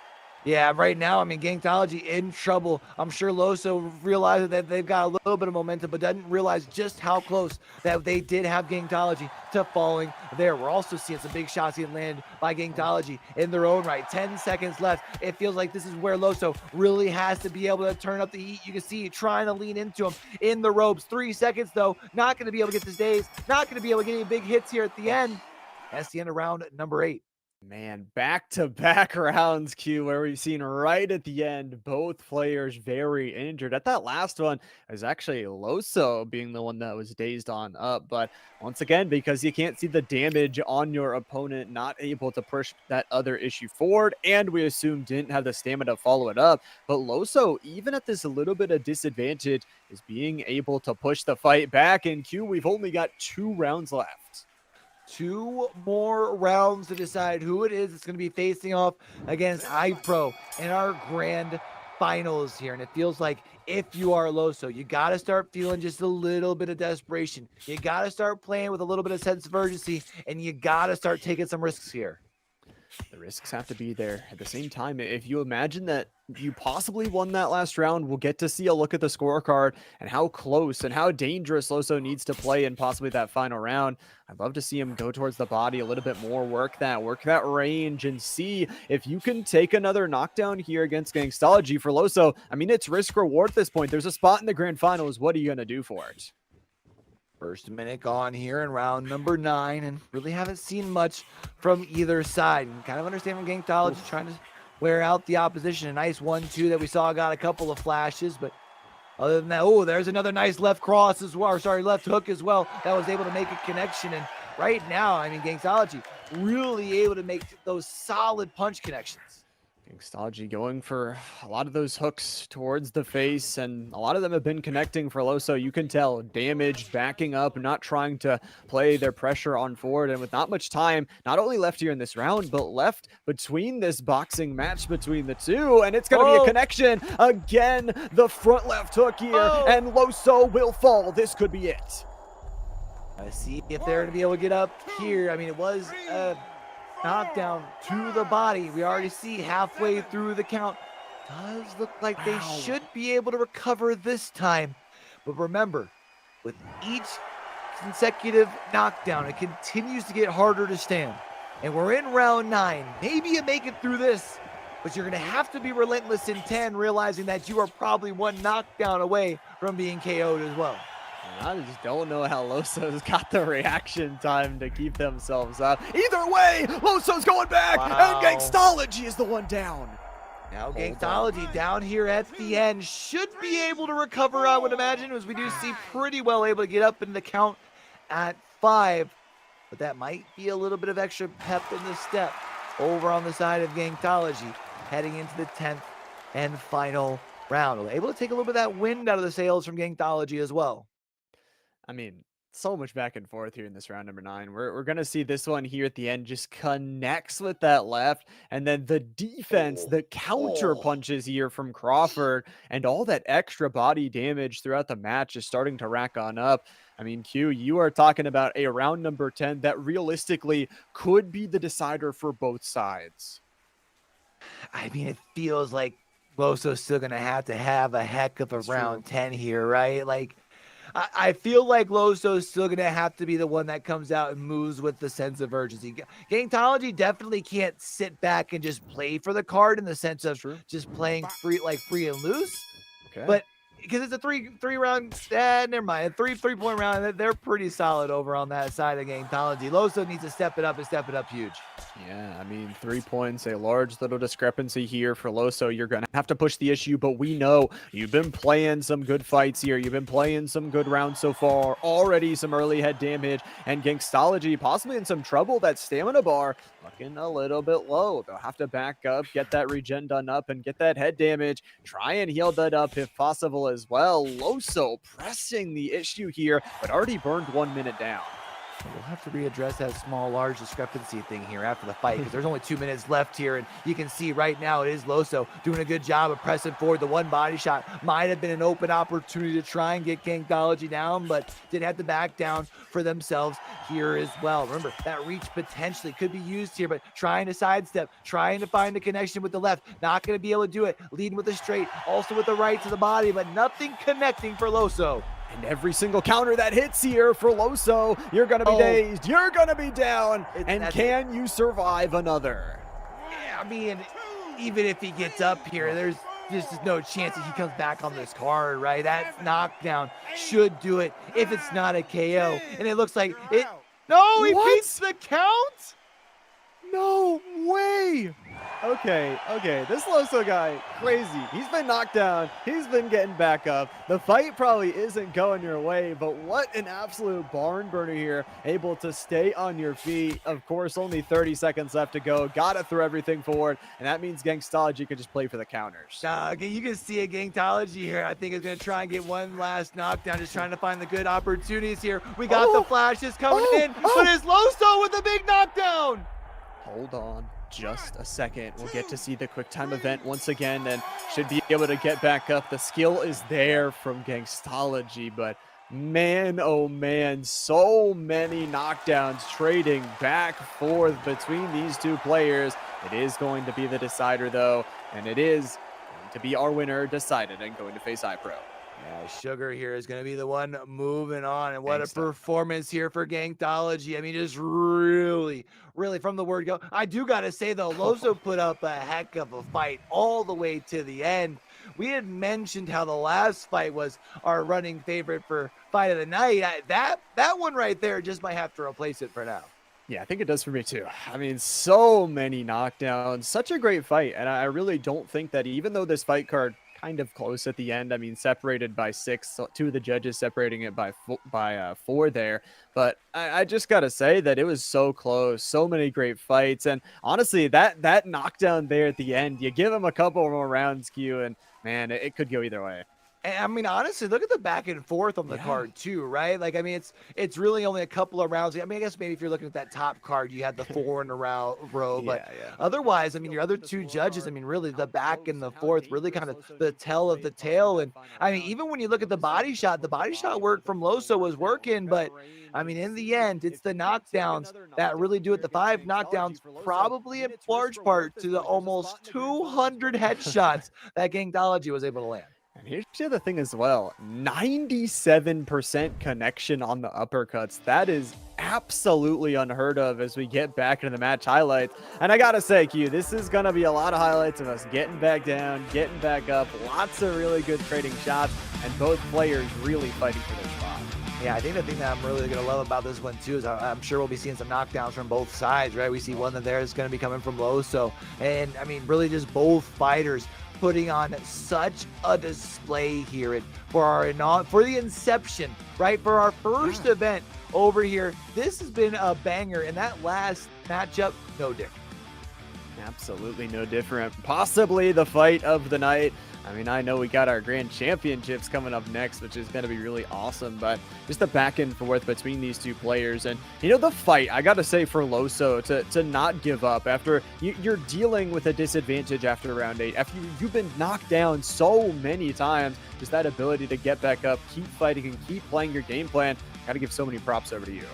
Yeah, big shout out to Loso for the display here. I mean, really put up a good fight, but Gangtology, I mean, able to continue to put together the pieces in the fight, continuing to be able to dissect the opposition's game plan, continue to kind of switch things up to come out on top, and ends up, you know, securing themselves a spot in the grand final. It is definitely going to be a very tough task for them against iPro, but I do think that, you know, kind of the up and down fight that we kind of saw over the course of this other semifinal shows that Gangtology definitely has what it takes to at least put up a good fight. I feel so. And I mean, we kind of walked in towards this today, kind of imagining that this would be the grand finals, but at the same time, you have to realize iPro, the #1 seed overall for a reason. They have worked their way towards the top. I gotta say, if Gangstology, though, if they're able to make these adaptations, if they're able to fight on through, then you can do it. But man, Q, I've been talking enough. I think it is time for us to bring in our amazing analyst here in a little bit. Yeah, I agree. I'm going to be excited to see what Raging kind of thinks about this one, because it really was back and forth. We saw it not only on the scorecard, but the eye test definitely told us the same. Definitely feels like fight of the night sort of candidacy here.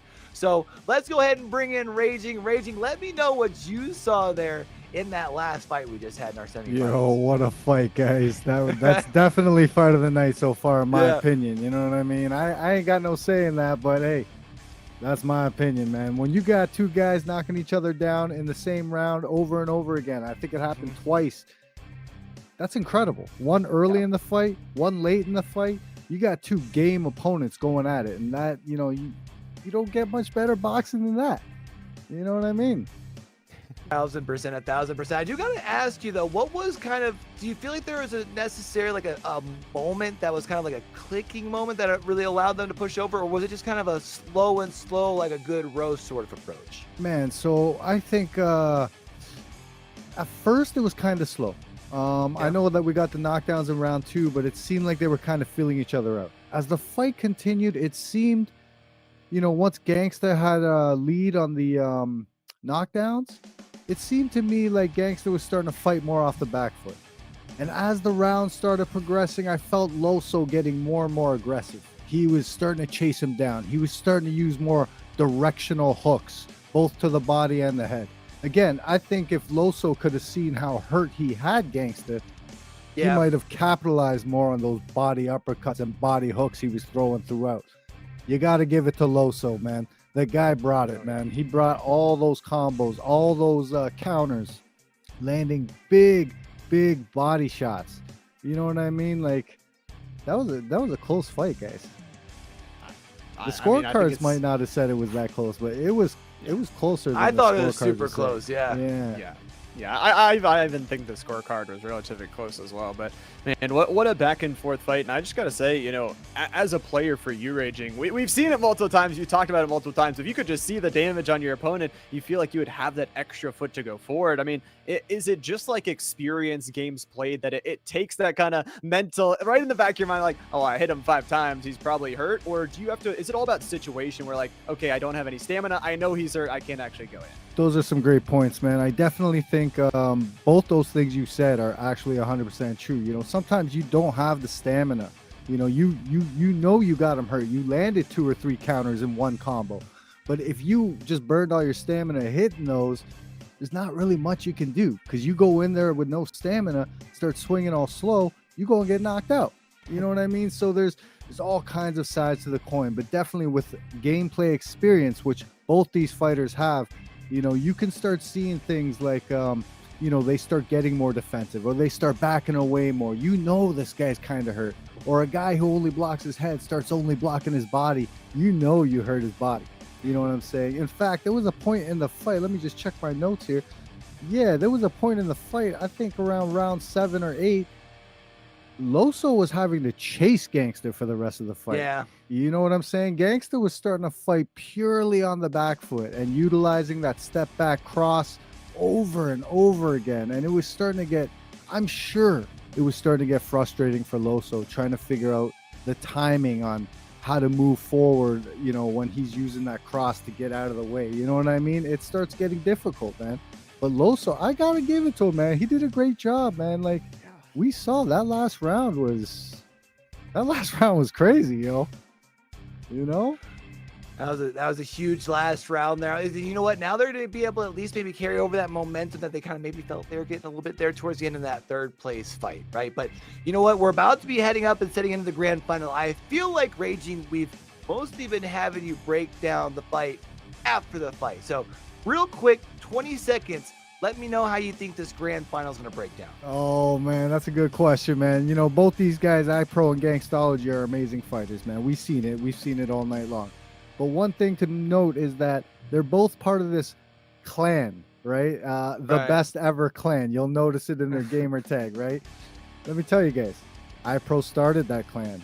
It's kind of like the student fighting the master right now. And I'm just not sure if the student has learned all the tricks of the trade yet. You know what I mean? We're talking about a black belt against a brown belt here. I'm not sure if Gangsta can earn that black belt tonight.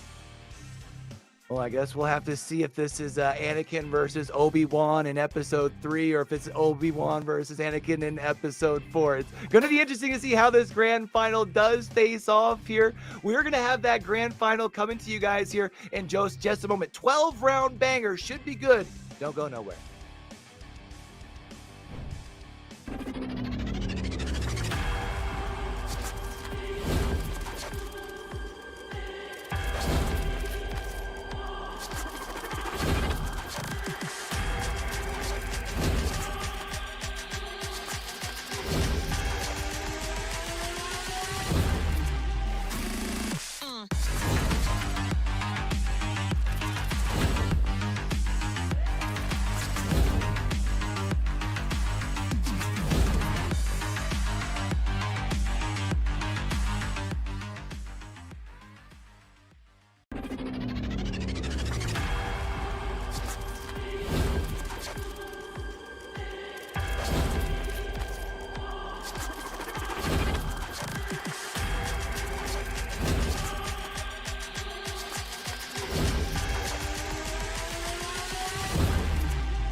And we're back, still here at the Ethlete Championship Series, and man, what a day we have had. Amazing fights, amazing players, and now it all comes down to two. We talk to Raging and hear the story behind these two players, the student, the master, the two of the greatest to ever touch this game, and now they get to go head-to-head in 12 rounds to see who can be the champ.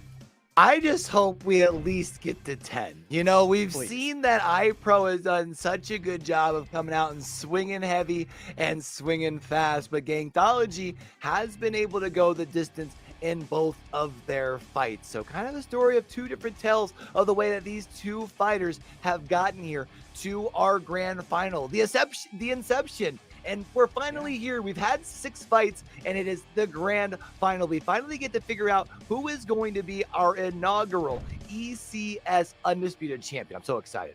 We got to talk about the prize pool that is on the line. The fight of the night has been currently labeled as that previous semifinal, but this one could take it. Of course, if you do get that first place, 250, second is 125. Both of these two players at least secured themselves something. Of course, that third place matchup is going to be played off stream, but that third place does walk away with some cash as well. Yeah, so third place secures themselves a little bit of money offline, and you know, that's something that, you know, maybe we'll be able to see if we can put up somewhere else also. Who knows? But you know what? Before we get into our grand final here, Llama, I would just like to say personally, big shout out to all of our competitors today, man. We've had some banging fights, match after match after match here on stream. And for our first event over here at ECS, this has been fire. Been absolutely fun. It's been a great day, and without the players could not have done it, but without all of you guys out watching could not have done it either. And speaking to you guys right now, make sure you are following the stream. Again, this is going to be the first of many events here at the Ethlete Championship Series. Also, make sure if you guys are having some time here before the game, make sure to go to athletecs.com, join our Discord, and win some nice Amazon giveaways, and have your chance to stay in and talk about your fight of the night in chat. Yeah, I mean, if you go over there and you get into the Discord right now, they're going to be giving away Amazon gift card for any viewer who, that's going to be for people who join today. So winners are going to be selected randomly. So if you want a chance at that and you aren't already in the Discord, get on up in there, man. Help us spread the word. Tell somebody to tell somebody to tell somebody about it. But it's time, man. It's the grand finals. And Llama, it has all come down to this. All down to this. Two fighters, two players that have made their mark so far, and are both 2-0 throughout the day. Also, you got to talk about how they got here, Q. The conference play before getting towards today, they had to play a pool of 21 other fighters, 22 including themselves, both ranking 1 at the top of their division, and now they get a chance to go head to head. The clash of the Titans here, and it should promise to be absolutely fun. On one side of the ring, it's going to be iPro, the legend himself, who's kind of been teaching a lot of the best. Can they still have themselves the crown and that title of being our first ECS Undisputed Champion, or will it be the student taking down the master from Gangthology? We mentioned it before. We've got 12 rounds here to figure ourselves a champion. I hope we get to see all 12. And I hope you're ready here as well. I don't know if I'm ready. I mean, we've seen both of these two players bring absolute bangers towards their matches. And you also gotta just love the competitive spirit from both of them. Bringing in, bumping gloves, and both of them are moving. We are ready to go and starting off our grand finals. We've got Gangthology out on Josh Taylor, Amir Khan for iPro. And it's funny, I remember earlier we saw iPro was actually playing against Amir Khan, and I did see people in chat were surprised that it wasn't iPro on Khan. This time around, going to be out on someone who's their favorite. But look at this, already being able to get the days, and Josh Taylor, a barrage of big shots, trying to get the knockdown. And in round number 1, iPro goes down. Oh my goodness here. An absolute shock to everybody in the arena. Up on his knee and up to the 8 count. Oh man, iPro taking his time to get to his feet. And that is not going to feel good, Q, for the rest of this match. Oh, that is tough, and you still have a minute and 40 seconds in round number 1, but I do not expect that to slow down the attack from iPro here. You can still see trying to move forward here with the Mirror King. Has a little bit of an advantage trying to move in and try and get a little bit closer and put in the work. Remember, does have that reach advantage, even if it is slightly, as well as a little bit of an advantage in the weight department. A bit of weight advantage, a little bit of that reach advantage, but you talk about the human highlight reel, just such an unfortunate perk to carry that if you get that flash daze, really can be taking yourself down quickly. iPro gonna have to fight their way back through this one, doing some good damage after facing that early pressure, and iPro got the experience to hopefully change up the game plan, but this first fight card, you feel like is gonna go the way of Gangsta. Yeah, it feels like right now Gangstology definitely leading on the card for round number 1, and I don't know if we're going to be able to see another knockdown, but we are going to be seeing at least a couple more big hits coming in here from Gangstology, having no problem coming out here and swinging for the fences. And if this is what we're in for 12 rounds, Llama, I'm here for it.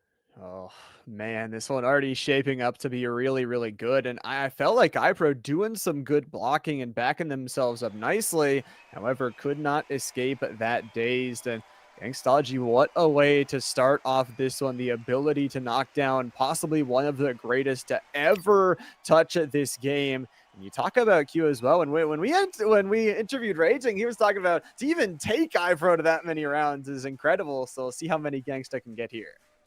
Gangsta's taking the first, I think we can all assume, with the knockdown there. Now it's going to be up for iPro here to try and see what they can do to start surmounting the comeback. Remember, this is someone who won all of their conference fights. They went undefeated, and they've KO'd all the fighters that they have faced. Meanwhile, we've seen Gangstology has had to go the distance in their 2 fights today. So for Gangstology to be in the lead thus far, kind of interesting.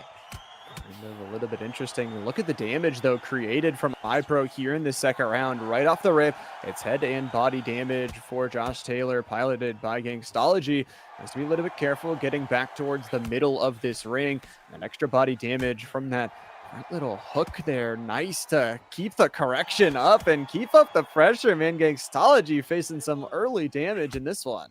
And iPro just simply walking them down. Now back into this corner where Gangstology isn't going to have very much room to be able to move. Has been able to slip out towards the center of the ring here. But you can see the damage meter, especially up on the head. iPro going to chase him down once more. Gets a couple of body shots in here as well. And just trying to hold forward. Realizing that there has to be a reason that Gangstology trying to create separation so much.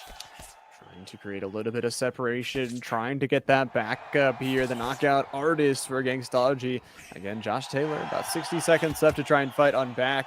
And you talk about maybe an equal fight card between these two. Again, this is the finals. You have no more second chances in this single elimination. It is either win and you get the championship belt, or you lose and you're going home second. There it is, last 35 seconds, and a couple of big shots over on either side. Landing definitely feels like this card in round number 2 does seem to be favoring iPro, but remember, iPro did fall in round number 1, so it feels like maybe the overall score maybe still favoring just a little bit from Gangstology, depending on how you rank or how you score round number 1. But as we do see these final last couple of seconds, last couple of punches thrown in, nothing really able to land on either side. Definitely feels like round 2 was iPro's.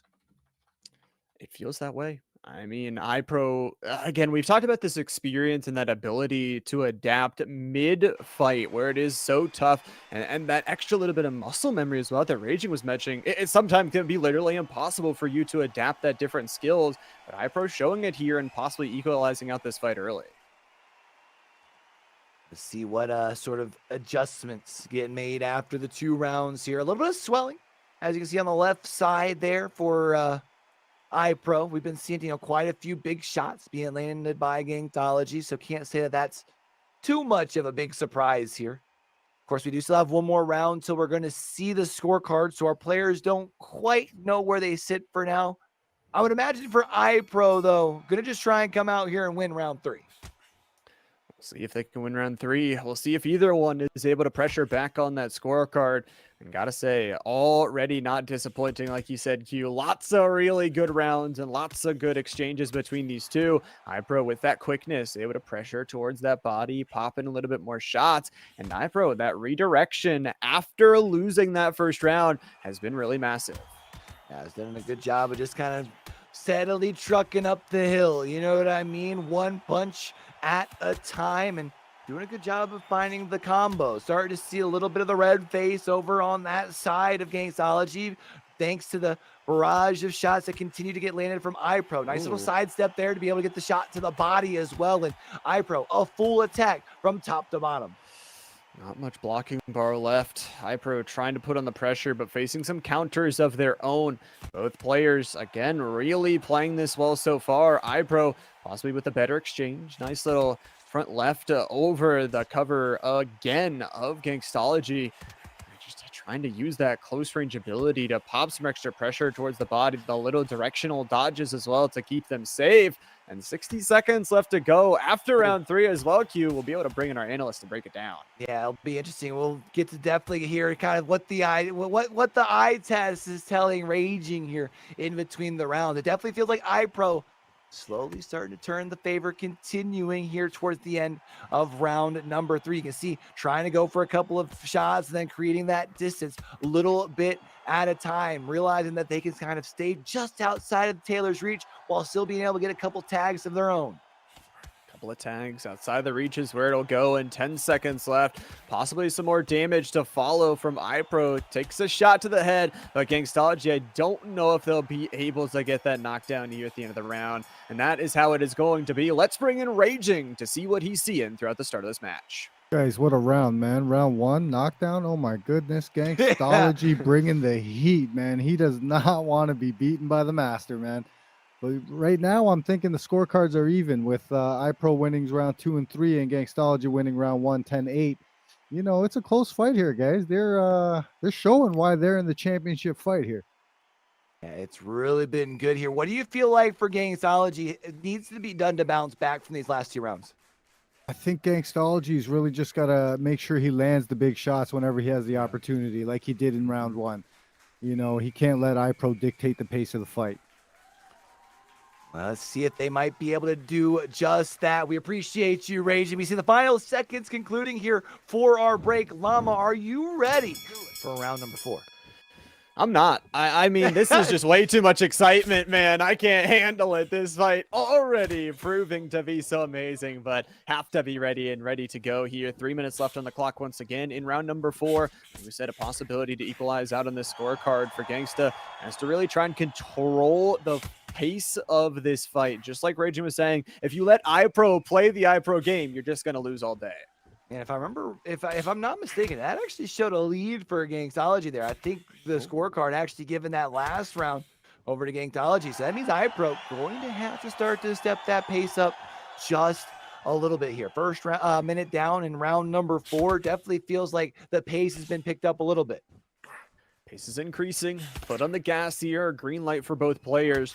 And a possibility for Gangstology. We just think about that early knockdown. If you're able to start to rack those up. iPro is a player who possibly is really, really good at landing that quick time event, getting right back up. But if you can start to get those up, if you can start to knock them down, it can start to be a really tough fight. But Gangstology is taking some damage towards the head. Yeah, I mean, both fighters, though, are kind of leaning in with their face exposed, and both fighters having no problem throwing their fisticuffs towards it. And both of them are landing shots here as well, but it is iPro continuing to just run them down here, man. Holding forward, trying to land some body shots in succession as well to try and really open up the opportunity to land one of those heavy shots towards the face. And we can see the head does have quite a bit of that damage meter there. Good job by Gangstology to be able to create that separation to allow that regeneration as well. But with the last 20 seconds, I feel like iPro has got to try and close the gap once more. Trying to close the gap with only 10 seconds left to go. Again, this is the grand finals. Every single round really matters, and iPro is putting it on to the head damage. Man, what a flurry there at the end of this round. But zeros on the clock once again. Gangstology will be able to recover. But man, that ending flurry pushed him into the corner just hurt. Yeah, it feels like that one probably leans a little bit more towards iPro, similarly to the way that we saw Cool. round number 2. But man, I mean, that does technically mean that Gangtology probably going to be up by a point after a 10-9 round in favor of iPro there. But this fight obviously still very, very close, and we still have so much fight left. We've only seen 4 rounds. We're only through the first third of this thing.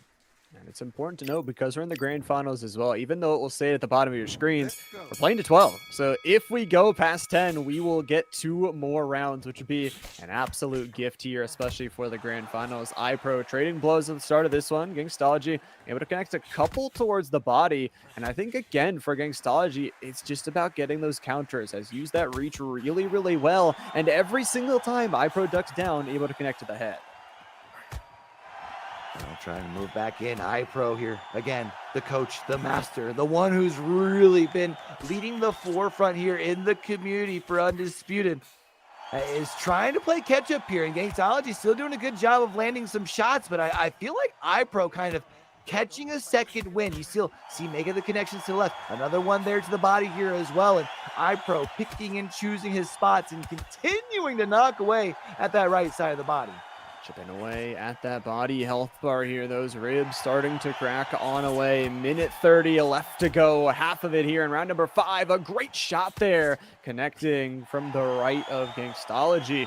Let's see if they can keep up the pressure. Again, recognizing that your opponent might be a little bit down. A nice little connection on the chin for iPro. Has to be so careful. This round, Gangstology has learned a lot, and you can tell looking for all those combos. Yeah, seeing Gangstology starting to switch things up and kind of starting to really do a good job with the connections and being able to, I mean, really put their best foot forward. Last 45 seconds here in round number 5, and you see both players able to land some big face shots here, and we still might see someone fall here in round 5. That's a possibility. I'd love to see some knockdowns. We talked about that previous fight where it was just going back and forth, knockdown after knockdown. Not that many here. You can tell both players. That was a nice little slip in by iPro. Dodge and then work their way towards the body. A bit of head damage going the way of Gangstology, but only a couple seconds left. Probably not going to get much more. Got the blocks up. A couple more trades, but again, another one falls. A very close round. Yeah, this thing is still definitely neck and neck. I would imagine the scorecard reflects the same. We are going to see in between rounds this time round, Gangstology, a little bit of swelling on the left face. Remember, we had seen iPro getting a little bit of that relatively earlier on into our fight. So kind of starting to see iPro start to catch up a little bit in that department. It does still feel like, though, I feel like I've got it for the overall fight. I think I've got to lean a little bit more towards that red corner. I think Gangstology right now in the lead. I think so as well. And I think they're playing a really, really strong fight. You talk about maybe the momentum taking them from the previous fight in towards this one. But we move forward here in towards the next round and in towards another possible scorecard round. I know we don't usually talk about this, but iPro could be at a little bit of danger of going towards a couple late rounds. As I say that, lands a good flurry to the head. That was a nice 1-2 combo, and you saw just almost ragdolling was Gangtology there after the 2. Dazed here, now gonna take a big shot to the body, down to the knee goes Gangtology.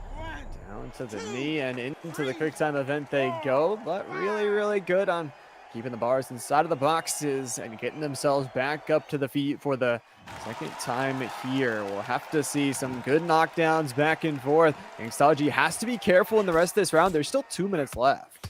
Yeah, there's still plenty of time for Gangstology to find the mat once more. So iPro here, I would imagine, going to realize that, play a little bit more aggressive. We see a nice little tag to the body there. Going to probably continue moving towards those body shots. See if that might give them an opening towards the face after the end of the combo.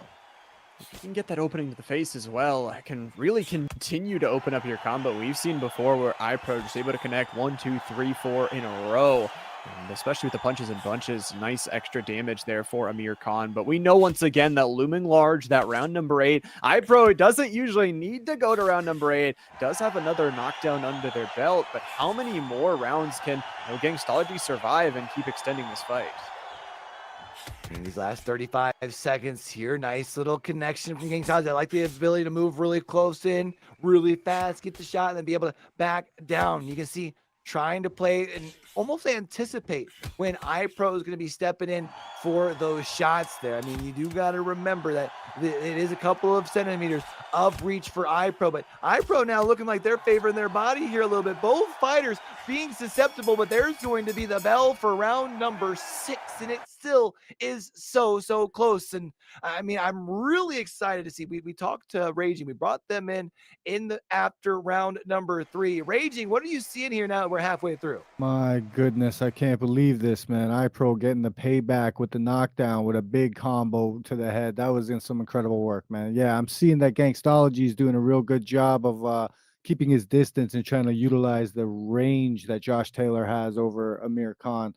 But man, we're seeing what makes iPro one of the best, man. Bringing in all them, the timing, the crosses, the whatchamacallit, the directional hooks, man. He's really got it going right now.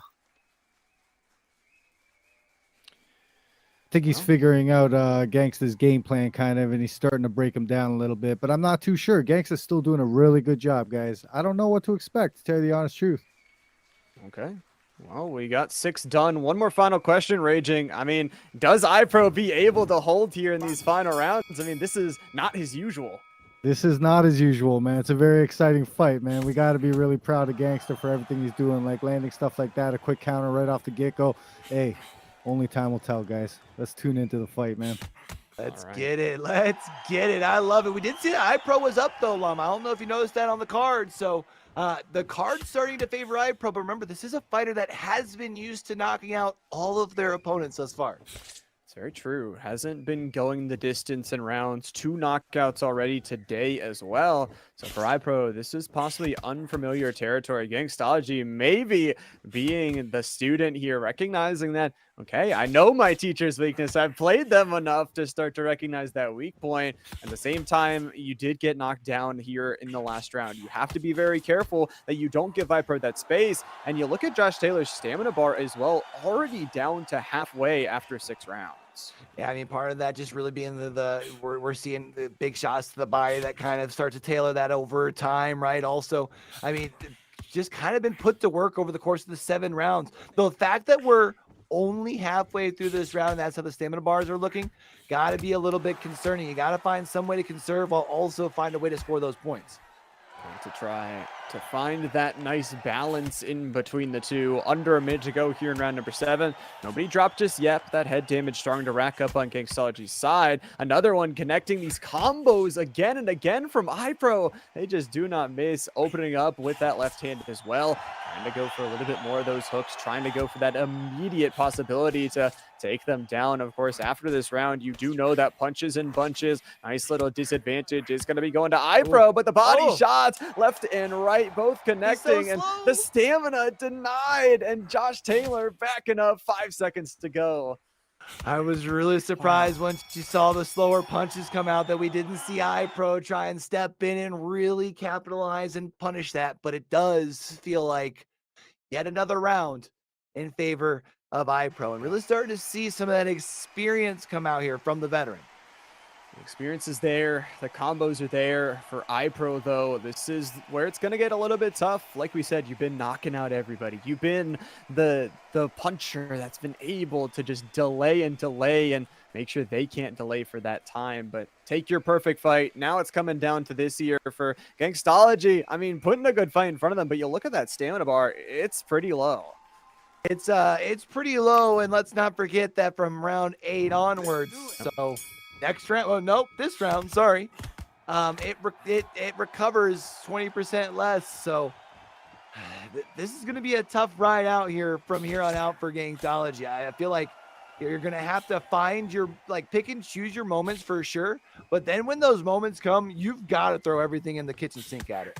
Definitely do. And I feel like for Gangstology, important to manage that stamina bar. Not only are you seeing iPro get that disadvantage of the stamina bar, but also for Gangstology here, it also comes down to just having that ability to keep that pressure up, keep it up, and looks like head and body damage falling through. First minute down here, and now you can't help but wonder, for iPro, is this where all the experience and all the rounds that you've been able to take away from the opponent, and that confidence behind your fighter, comes into play, especially knowing that, you know, you've got Gangology here with the low stamina. You can probably at least anticipate that much. But the fact that they haven't been as reckless with their punches that they're throwing, but you can still see making some good connections is Gangology. Nostalgia still with that ability to make some connections. It's going to be important throughout this match. You have the possible stamina advantage unless you go under that 40%. Being flat-footed, not going to be a fun way to fight this one. And you just see in the continual body hooks from iPro, just left and right. They keep on flying. They keep on connecting for Gangsta, just trying to protect that head as much as possible. However, for iPro, just keeping up this pressure, even at low stamina. I see, doing a good job of, you know, picking and choosing. But I feel like there hasn't been enough pop off in this round here for me to really feel good heading into round 9 before we're going to be seeing the scorecard for the last time on the fight before the end of the fight. It definitely still feels like iPro very much in the driver's seat here. Seems like so, but you know what they always say, if you're in the driver's seat, could be responsible for the crash. Don't want to have that happen here right at the end. 5 seconds left to go in the fight. And Gangstology, a nice good hits to end it off. Good pressure on the headshots. And that ability just at low stamina to be able to work that back. It's going to be around 8 done and dusted. Now you wonder what the adjustments start to look like for Gangstology here, right? You've gotta feel like your scorecard not working in your favor here and realize that there aren't going to be very many more rounds for you to win. Now you do have the ability that with the, you know, over on the side of the punches and bunches for Khan, maybe that you can slow them down and maybe be able to capitalize off that. But you don't exactly know where they're sitting either, you know? Definitely don't. I also got to say, you took a look at the Josh Taylor Gangstology stamina bar there at 42%. So after this next round, we'll most likely be under that 40% marker. Probably have to play flat-footed, but we'll have to see how it does go here for iPro. Just continuing to play their game and that looseness, able to connect, and Gangstology pressuring, saying you're not going to get your stamina back every single moment. I'm going to hit those shots. Oh, nice little combo coming in from iPro here, able to at least slow down the attack that looked like was starting to form over on the side of Gangstology. And you can see that body really getting worked here in round number 9. Another big shot to the right side there coming in from iPro. Shot after shot. Head and body damage here for Gangstology. That flat-footed nature is going to start to hit, and iPro can see that pressure, can see the fault lines forming, and is looking for the cracks to continue on pressuring through. The body shots connect. The daze is there, and for iPro, the continual pressure towards the head gets the knockdown. All right, the count has started here, and we're at the 6 count. Are they going to be able to recover up at the 8? And the fight will continue here, but that is going to be a big point of emphasis for iPro, realizing how long it took for them to recover. You can push forward. Last 30 seconds here in round 9. This is it. This is your whole game in front of you here for Gangstology. You had that advantage, you felt like, in round number 8, but now we're slowly starting to lose it. iPro with that knockdown, going to feel good for themselves, and 5 seconds left to go. Some great headshots. A cut emerging on the right side of Gangstology's head. Another great shot from the left hook. And man, oh man, done with round number 9. And what a barn burner. Raging. We got to bring you back to get your thoughts. Yeah, so that was a very smart knee. That was actually, he took a knee. He didn't stay down for 8. That was a mandatory 8. Very nice combos by iPro to put him in that situation. And Gangstology made a very smart play taking that knee, trying to get that health back, that stamina back. But not much stamina you can get back now that you're below 40. You're flat-footed. That's for the rest of the fight. iPro still seems to be fighting at full speed. So this is going to be a tough one for Gangstology, guys. Do you feel like's the secret for Gangstology if they're wanting to turn things around these last 3 rounds? I really think he's going to have to place his shots, and I honestly think he's going to have to work the body as much as he can to try and bring iPro's stamina down to his level, you know what I mean, to try and even the odds, because right now it's going to be really tough. Okay. Well, he's been busted wide open here, Llama. You think he's got it in him? I don't know, man. This has been such a back and forth, but that double right cut really just feels so tough to work forward. And you look at the scorecard as well, 81 to 87. iPro starting to win this one by a large margin. That last round and the previous one, it looked like was an 8-10 as well. And just the head damage continuing to flow for Gangstology here. Raging mentioned it. It's flat-footed. You got to try and fight the best you can. And iPro looking strong.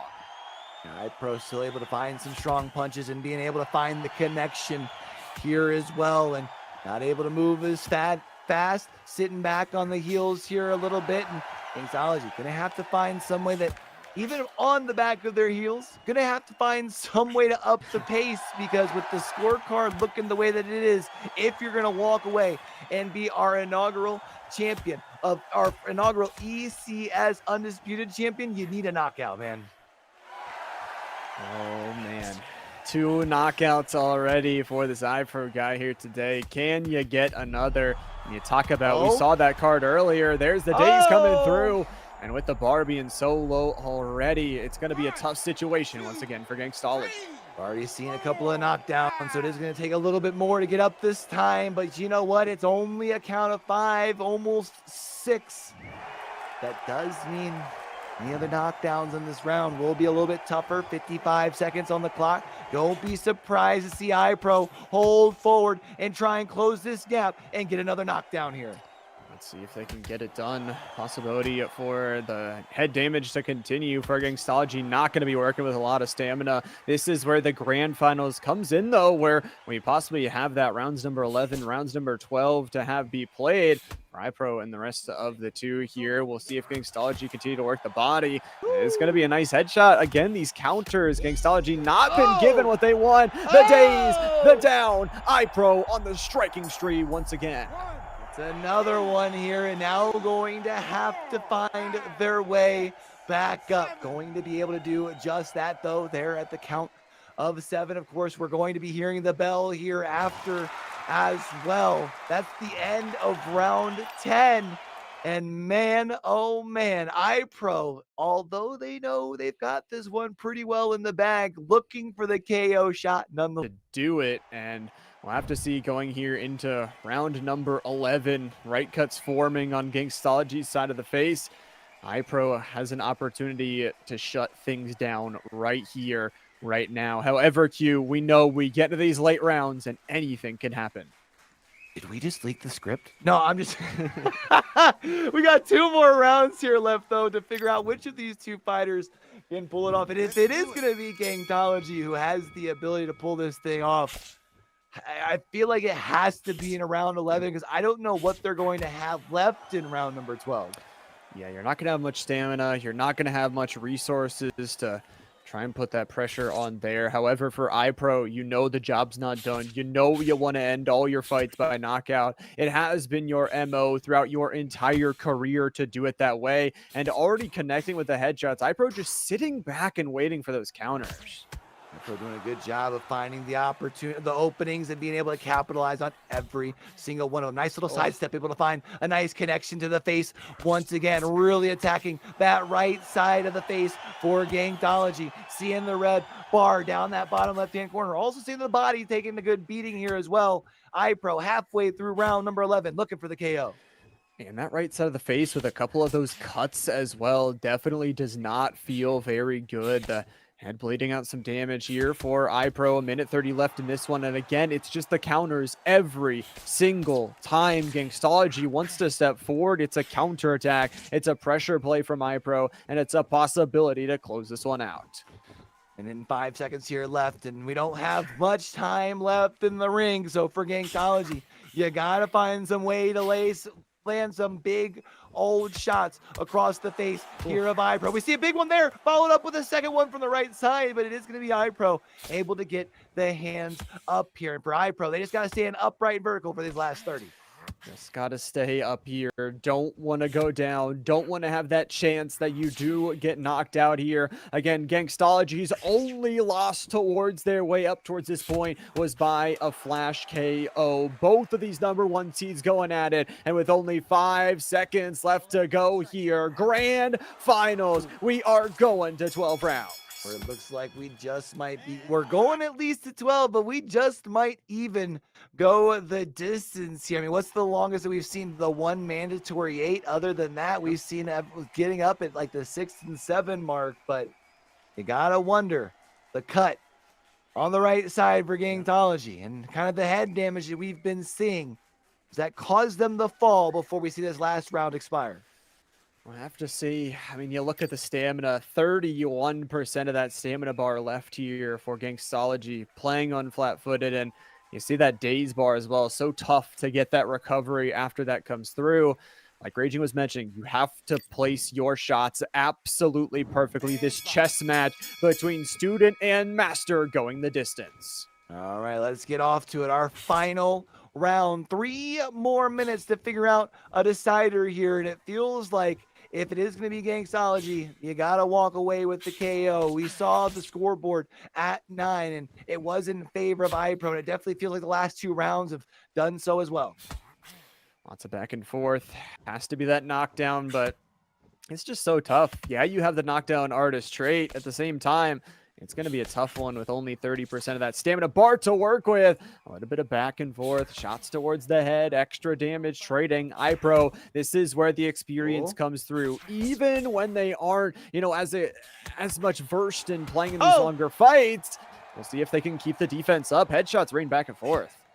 We found so the last couple though from Gangstology looked like able to kind of slow down the approach from iPro. You don't want any last second sort of fumble at the 1 yard line. Got minute and 27 seconds for iPro here. You don't have to go for the knockout. The scorecard in your favor, but there it is, going to be a shot down on the ground. And do they stay down is the question. Oh, this is going to be a tough one. We know Gangstology has the experience, but the count is up to 6. It's up to 7, up to 8, but the quick time event is accomplished. And Gangstology might have cuts on both sides of the face, might have been knocked down, but they will keep fighting. I hear no bell. Come on. Oh!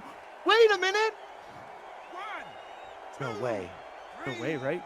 He's got to get up. Come on, iPro. This could be it. This could be just a crazy knockdown out of nowhere, but does get up on the knee, man. Q, I was shaking there. Woo-wee. That is going to be some time off the clock, though. So it does mean they should be coming back to the fight. Yeah, with only a couple of seconds left. There's going to be the final bell. And this does go to a decision. And we should already know the decision. Yeah, there it is. It is going to be iPro. iPro is able to pull things off and is our ECS inaugural undisputed champion. They are the champion, but what a fight, Q. I mean, the scorecard, it doesn't tell the tale. It really, really does not tell the tale between these two. Such a back and forth, such a relentless pursuit there from Gangstology. And I got to say, this might have just been the first event between these two. We'll get to see it on the match highlights, but I expect these players to be battling in number 2, number 3, or however many events we do here. Yeah, I mean, this is hopefully just the first of many to come for sure. But man, talk about an event. We saw so many fights going the distance, and the grand final being no different. Man, it felt like at times their early Gangstology was putting up a fight, but it just really felt like there towards the end, it was the seasoned veteran that was just able to show why they've been a name that's kind of sat amongst the top in the undisputed community for so long. I think credit to Gangstology, but I also think that iPro recognized what they were doing, that they were expending a lot of their stamina bar early in this fight to try and get a couple of those knockdowns. And yes, it did work a little bit earlier, but they paid the stamina price there towards the end. And iPro, credit to them as well, Q. We talk about a player that doesn't usually play these long fights, but able to play all 12 rounds really, really crisp. Really, I mean, that was a phenomenal final fight from both of our fighters here. You know, we had heard from Raging that this was kind of like the master versus the student, but it really was a master class from both sides of the ring here. What a fight, man, to end things on. Big old congrats to our champion iPro as well. And continue to watch these fights. I mean, I just think from Gangstology, It's really tough. I mean, you talk about playing iPro, you talk about playing a guy that literally has pro inside of his name and put on such a performance, knew when to attack the body. The combos, I gotta say though, unmatched here in this final series between the two players. Fantastic final fight here, man. And you know what? I'm going to be really excited to see as far as for iPro, after having a dominant performance here in the first one, if you can carry this over into the second and third. Now going to obviously have the target on the back, but I think with the performances shows that shouldn't be much of an issue. And I think with them as well, being kind of in that same clan, they're going to learn from each other. They're going to try and improve and keep on getting better together. And that's just nice to see the tight-knit community going together. And of course, iPro going to be the grand champion, but we've got to bring in another great champion, our analyst Raging here on the desk to break down what happened. Wow, what a fight, guys. Unbelievable, man. That ending was almost crazy. We almost saw a flash knockout right at the end there. I was saying in the Twitch chat, telling everybody, man, that's what Gangstology needs right now, and it almost happened. That was insane.